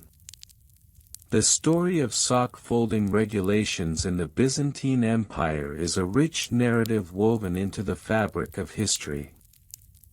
It reflects not only the peculiarities of a bygone era but also the profound ways in which seemingly mundane aspects of daily life can reveal deeper truths about social structures, cultural values, and human behavior. The meticulousness of these regulations, epitomized by minor figures and petty rules, showcases how the Byzantine Empire's obsession with order and hierarchy permeated all aspects of life, even down to the very folds of their socks. In the grand scheme of history, the Byzantine sock-folding regulations may seem trivial, however, they serve as a reminder that within the minutiae of daily existence lies the potential to reflect broader societal themes. So, the next time you fold your socks, consider the rich and tedious history that accompanies this simple act, one that has echoed through the corridors of time and remains an indelible part of our shared human experience. The tedious history of Byzantine Imperial sock-folding regulations. The history of the Byzantine Empire is often seen through the lens of grand battles, theological debates, and the intricate politics of court life. However, one of the lesser-known yet equally fascinating aspects of Byzantine culture is the meticulous regulations surrounding the folding of socks. Yes, socks. In an empire where every detail mattered, even the way one folded their hosiery became a reflection of social status, personal piety, and adherence to imperial edicts. This article will explore minor figures and petty rules, detailed case studies, comparisons to other regions, archaeological tidbits, and will pose two rhetorical questions that may change your perception of this seemingly trivial topic. Hashtag hashtag hashtag hashtag minor figures and petty rules. Among the many bureaucratic officials in Constantinople, the sock-folding regulator was a position that existed, albeit obscurely, within the imperial court.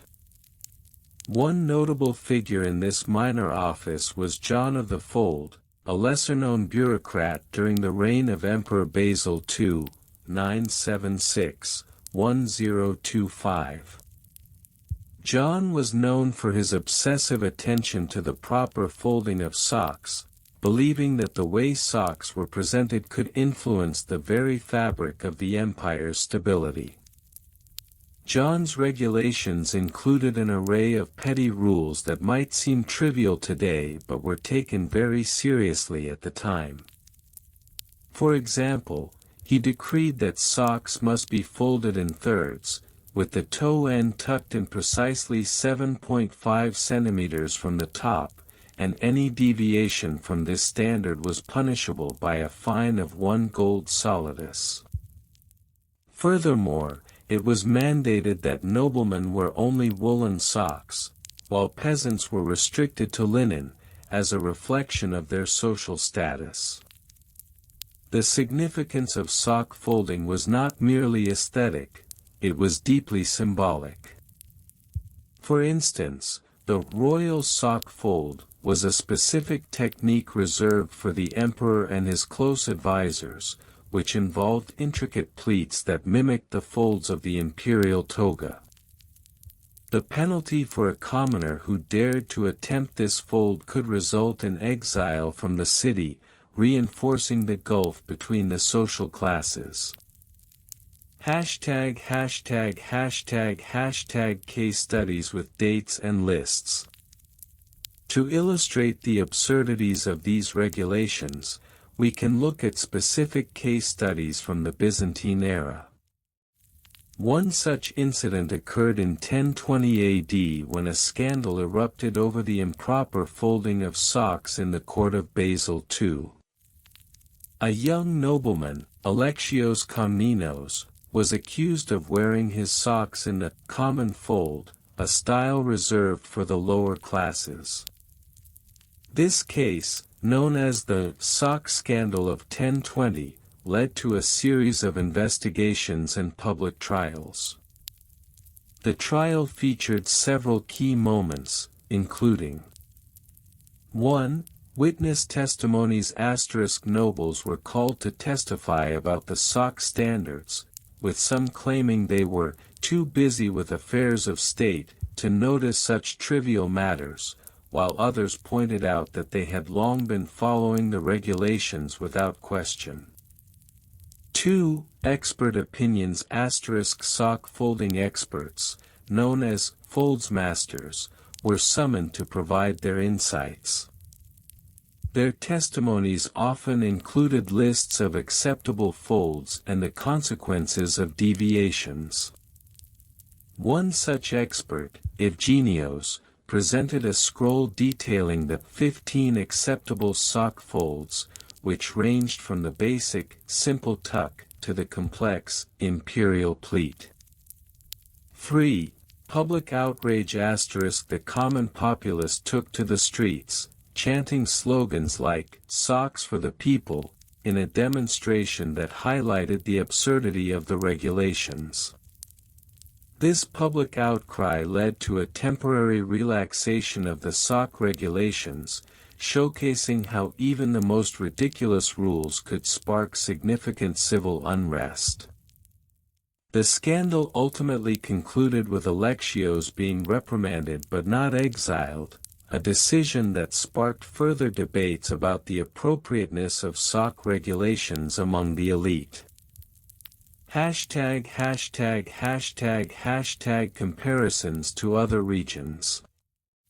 While the Byzantine Empire's sock folding regulations were stringent and often bizarre, similar customs existed in other regions, albeit with different cultural implications.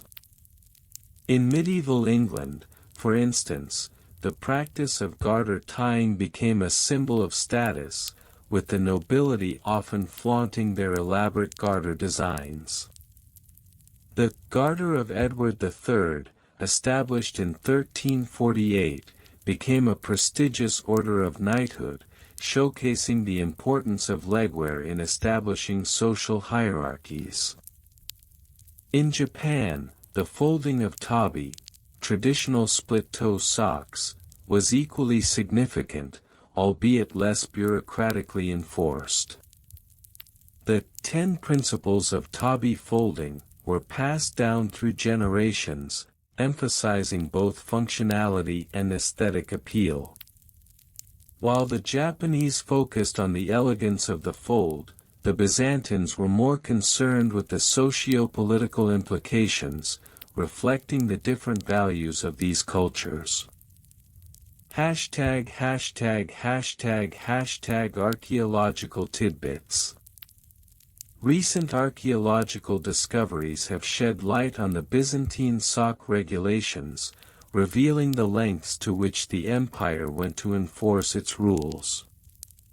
In the ruins of an 11th-century workshop in Constantinople, archaeologists uncovered a trove of sock remnants, each meticulously folded according to imperial standards. These finds included sock patterns *, a variety of sock patterns, including striped, polka-dotted, and even embroidered designs, suggesting that while the folding was rigidly regulated, the artistic expression of the fabrics was encouraged. Folding tools *, small wooden boards with etched lines for the correct sock folds were discovered, indicating that even the tools were standardized to ensure compliance with the regulations. Imperial edicts *, fragments of scrolls containing the original sock folding decrees were found, revealing that these regulations were often revised and updated, reflecting the constantly evolving nature of Byzantine bureaucracy. What remains puzzling is how these regulations were enforced. Did the sock folding regulators conduct surprise inspections? Were there sock police on patrol? The answers remain elusive, inviting further inquiry into this peculiar aspect of Byzantine life. Rhetorical questions. As we delve deeper into the absurdities of sock folding regulations in the Byzantine Empire, one cannot help but wonder, how could something as simple as sock folding become a matter of imperial decree? And in a world filled with pressing issues such as war, famine, and plague, why did the Byzantine elite devote so much time and energy to regulating the folds of their socks? Conclusion. The Byzantine Empire was a complex tapestry of culture, politics, and social hierarchy, and the regulations surrounding sock folding offer a unique lens through which to examine its intricate society.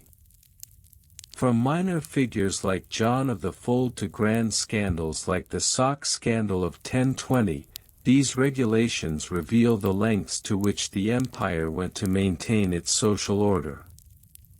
In a time when every detail mattered, even the way one folded their socks became a reflection of identity, status, and adherence to authority.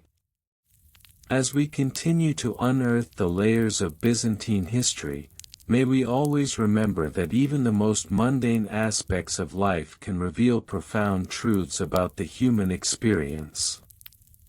So, the next time you encounter a pair of socks, consider their journey, through time, culture, and, yes, even imperial regulations. The tedious history of Byzantine imperial sock folding regulations. When one thinks of the Byzantine Empire, visions of grand palaces, intricate mosaics, and theological debates often spring to mind. However, beneath this rich cultural tapestry lies a lesser-known yet equally fascinating aspect of Byzantine life, the often absurdly detailed regulations surrounding the folding of socks. A seemingly trivial matter, sock folding in Byzantium became an expression of social status, imperial expectations, and even a reflection of broader societal values. As we delve into this peculiar corner of history, we unearth minor figures, petty rules, and case studies that showcase just how far the Byzantine sense of order extended, even into the realm of hosiery. #### Minor figures and petty rules. In the Byzantine court, even the most insignificant figures played a role in the enforcement of sock folding regulations. One such character was the saccophylax, or sock keeper, a position established by Emperor Justinian I in the 6th century. The saccophylax had the dubious honor of overseeing the proper folding and presentation of socks within the imperial wardrobe. His responsibilities included ensuring that socks were folded precisely in accordance with the latest imperial edicts, an endeavor that could involve not only the measurement of the sock's dimensions but also the precise angle at which it was folded. The regulations themselves could be astonishingly petty. A decree from Emperor Basil II in 976 CE stipulated that socks must be folded into triangular formations, as this was believed to promote both order and aesthetic appeal. The 12th century historian Anna Comnene recounted that a courtier was once exiled for a week because his socks were folded incorrectly, an event that illustrates the seriousness with which such matters were treated. ###Case studies with dates and lists. One particularly egregious example of sock folding regulation occurred in 1045 CE under the reign of Emperor Constantine IX Monomachos. Following a particularly cold winter, the emperor decreed that all socks must be folded with the toe pointing toward the heel in order to encourage the proper alignment of warmth, as he phrased it in the Decreta Imperatorum. This decree not only affected the nobility but also extended to the lower classes, who were expected to comply with the emperor's whims. In a case study from 1082, a group of merchants in Constantinople faced severe penalties for selling socks without the proper crease. The saccophylax conducted an investigation that led to the following findings. 1. Socks sold without proper crease, 32 pairs. 2. Folding methods deemed unacceptable, 5, including the haphazard fold, and the roll-up. 3. Penalties imposed, each merchant fined 10 gold coins and required to attend a week-long seminar on proper sock folding. The penalties imposed by the Byzantine court were often severe and could range from fines to imprisonment. In 1166, one unfortunate sockmaker was publicly humiliated after a scandal erupted concerning his socks of dubious fold. The court found that he had not only sold socks that did not meet imperial standards but had also misled customers by labeling them as emperor-approved. #### Comparisons to other regions. The Byzantine obsession with sock folding can be contrasted with contemporary practices in other regions. In medieval England, for instance, sock, or hose, regulations were far less stringent. The English nobility focused more on the color and fabric of their hose rather than the precision of their folds. In fact, during the reign of King Edward III in the 14th century, the focus was primarily on ensuring that hose were made from fine wool or silk, a reflection of status rather than adherence to folding protocols. The differences can be partially attributed to the Byzantine Empire's unique position as a bridge between East and West. The rigorous nature of Byzantine regulations may have been influenced by earlier Persian practices, where even the arrangement of clothing was seen as an expression of social hierarchy and order. In contrast, the more relaxed approach to clothing regulations in Western Europe reflected a burgeoning sense of individualism and self-expression that characterized the later Middle Ages. Archaeological tidbits. Archaeological discoveries have shed light on the significance of sock folding in Byzantine culture.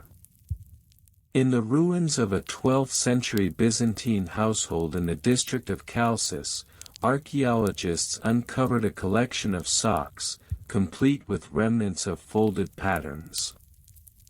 These findings suggest that even domestic spaces were governed by the same obsessive attention to detail as the imperial court. Among the artifacts discovered were several wooden folding boards, engraved with measurements and diagrams of acceptable sock folds. These boards, known as sock kos, illustrate the meticulousness that characterized sock folding practices. Inscriptions on some boards reference the aforementioned decree by Emperor Basil II, indicating that these folding techniques were deeply entrenched in the daily lives of Byzantines. Moreover, a rare textile recovered from the same site shows distinct crease marks, suggesting that the owners adhered to these regulations even in their private lives. The meticulousness of these regulations speaks to the larger themes of order and control that permeated Byzantine society. Rhetorical questions to hook curiosity. As we ponder this peculiar aspect of Byzantine culture, we must ask ourselves, how did a simple act of folding socks come to reflect the intricate hierarchies and cultural values of an entire empire? And, in a world so often focused on grand events and monumental achievements, what other seemingly trivial regulations have shaped the lives of ordinary people throughout history? Conclusion. In conclusion, the history of sock folding regulations in the Byzantine Empire may seem trivial at first glance, but it reveals an intricate web of cultural, social, and political dynamics. The role of minor figures like the sacrifice and the imposition of petty rules highlight the extent to which the Byzantine court sought to maintain order and propriety, even in matters of personal attire. The case studies we examined reflect a society where adherence to regulations could mean the difference between social mobility and disgrace. As we draw comparisons to other regions, we see how the Byzantine emphasis on sock folding was emblematic of larger trends in governance, social structure, and cultural expression. The archaeological evidence supports this narrative, revealing a society that took its norms seriously, right down to the minutiae of daily life. Ultimately, the history of Byzantine sock folding regulations serves as a reminder that even the most mundane aspects of life can reflect broader cultural values and societal norms. As we strive to understand the complexities of historical societies, we must not overlook the significance of seemingly trivial matters, for they often hold the keys to understanding the human experience in all its rich, varied, and sometimes absurd forms. The tedious history of Byzantine imperial sock folding regulations. In the annals of history, Few subjects are as overlooked and yet as richly embroidered as the regulations surrounding sock folding in the Byzantine Empire. A seemingly trivial topic, it was nevertheless a reflection of the intricate tapestry of Byzantine life, steeped in the interplay of culture, politics, and social status. This exploration unveils the myriad minor figures and petty rules that govern the art of sock folding, complete with case studies, comparisons to other regions, archaeological tidbits, and a dash of rhetorical questioning to pique the reader's curiosity. ###### Minor figures and petty rules. To understand the nuances of Byzantine sock folding regulations, one must first consider the minor figures behind these decrees. Among them was the infamous Emperor Justinian II, often regarded as a tyrant. In 692 CE, during the Quinisext Council, he took it upon himself to formalize a series of regulations that, while seemingly focused on ecclesiastical matters, also had far-reaching implications on fashion and domestic life. It was said that during his reign, sock folding became a symbolic gesture of loyalty to the crown. In 1025 CE, the reign of Basil II, known as the Bulgar Slayer, saw the introduction of the Edict of the Fold. This edict outlined specific techniques for folding socks, including the double V technique, which involved intricate layering that demonstrated both status and propriety. Failure to adhere to these standards could result in public embarrassment or, in extreme cases, exile to the remote regions of Anatolia, where sock folding was deemed far less sophisticated. Among the lesser-known figures was the courtier Alexios Komnenos, who served under the later Komnenian dynasty. In 1180 CE, he proposed a series of regulations concerning the colors and fabric of socks, suggesting that wearing mismatched socks was tantamount to treason. His treatise, The Art of Sock Aesthetics, detailed how certain patterns were reserved for the imperial family, while commoners were relegated to stripes and solid colors. Such regulations were not merely for aesthetics, they reinforced social hierarchies during a time when fashion was a form of political expression. #######Case studies with dates and lists. The impact of these regulations can be illustrated through a few noteworthy case studies that show the evolution of sock folding practices over time. 1. The Edict of 692 CE. This decree mandated that all socks worn in the imperial court must be folded in a specific manner to signify the wearer's allegiance to the emperor. The regulations classified socks into categories based on the fabric: silk for nobility, wool for the middle class, and linen for peasants. The prescribed fold was to create a V shape, symbolizing victory and loyalty. 2. The Great Sock Rebellion of 1183 CE. A significant event occurred when several disgruntled tailors in Constantinople revolted against the strict sock folding regulations imposed by Alexios Komnenos. They argued that such restrictions stifled creativity and individuality. The rebellion was quashed, but it led to a temporary loosening of regulations, allowing for more varied sock designs, albeit still under the watchful eye of the imperial court. 3. The Sock Census of 1285 CE. Under the rule of Andronikos II, the state conducted a census to determine the types and quantities of socks worn by the populace.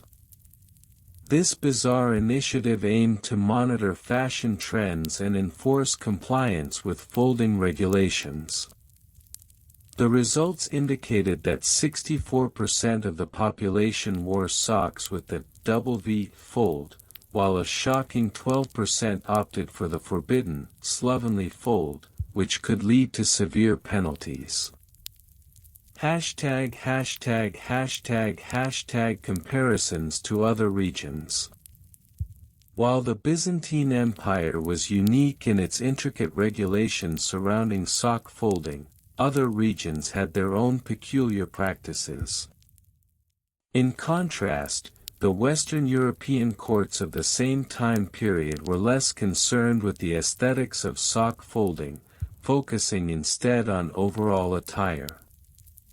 The French court, for instance, embraced flamboyant styles, often favoring brightly colored tights over the more modest sock styles of the Byzantine elite. This lack of regulation allowed for expression but often resulted in a cacophony of colors and patterns that would have horrified a Byzantine aristocrat. In the Islamic world, particularly in the courts of the Abbasid Caliphate, the art of sock wearing was also a matter of great importance. However, they focused more on the quality of the fabric rather than the fold itself. Elaborate embroidery and the use of luxurious materials served as status symbols, while the act of folding was largely left to the individual's discretion. In this way, the Islamic influence on fashion diverged from the Byzantine obsession with strict regulations. The Mongol Empire, on the other hand, presented a stark contrast to both the Byzantine and Islamic worlds. In their nomadic culture, socks were practical items, often worn as part of boots, with little emphasis on folding methods. The Mongols valued functionality over fashion, which the Byzantines would have considered utterly outrageous. How could one not appreciate the aesthetic and moral weight of a well-folded sock? Archaeological tidbits. Recent archaeological discoveries have shed light on the sock folding practices of the Byzantines. Excavations at the site of a 6th-century bathhouse in Constantinople uncovered a series of textile remnants. Among these were fragments of socks that exhibited signs of different folding techniques, providing invaluable insight into the styling preferences of the era.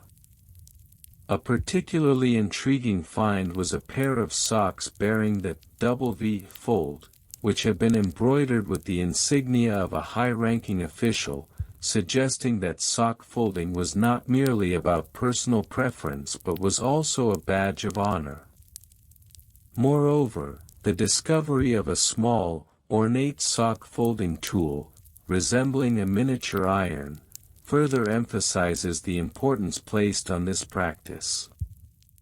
It was believed that such tools were used by tailors to ensure precise folds, indicating that the art of sock folding was considered a refined skill worthy of both time and investment. The remnants of the sock factory unearthed in the outskirts of ancient Thessaloniki also highlight the economic aspect of sock folding regulations. It was here that workers produced socks according to the edicts set by the Imperial court, with a clear distinction in quality based on the intended wearer. The labels found on these socks often indicated the folds they were to be fashioned into, underscoring the significance of this detail in the marketing of socks in Byzantine society. Rhetorical questions to ponder. As we delve deeper into the bizarre world of Byzantine sock folding regulations, one cannot help but ask, what does the obsession with such trivial matters reveal about the nature of power and control in the Byzantine Empire? Furthermore, In what ways do these seemingly inconsequential rules reflect the broader social and cultural hierarchies that defined life in one of history's most enigmatic civilizations? ###Conclusion. The history of Byzantine imperial sock-folding regulations is an intriguing testament to the complexity of human society and the sometimes absurd lengths to which rulers will go to maintain control over the minutiae of daily life. From the edicts of emperors to the artistic expressions of tailors, the regulation of something as simple as sock-folding reveals the interconnectedness of culture, politics, and fashion in the Byzantine Empire. As we reflect on the seemingly trivial nature of these regulations, we uncover deeper truths about the societal structures that govern behavior and expression in this fascinating historical context.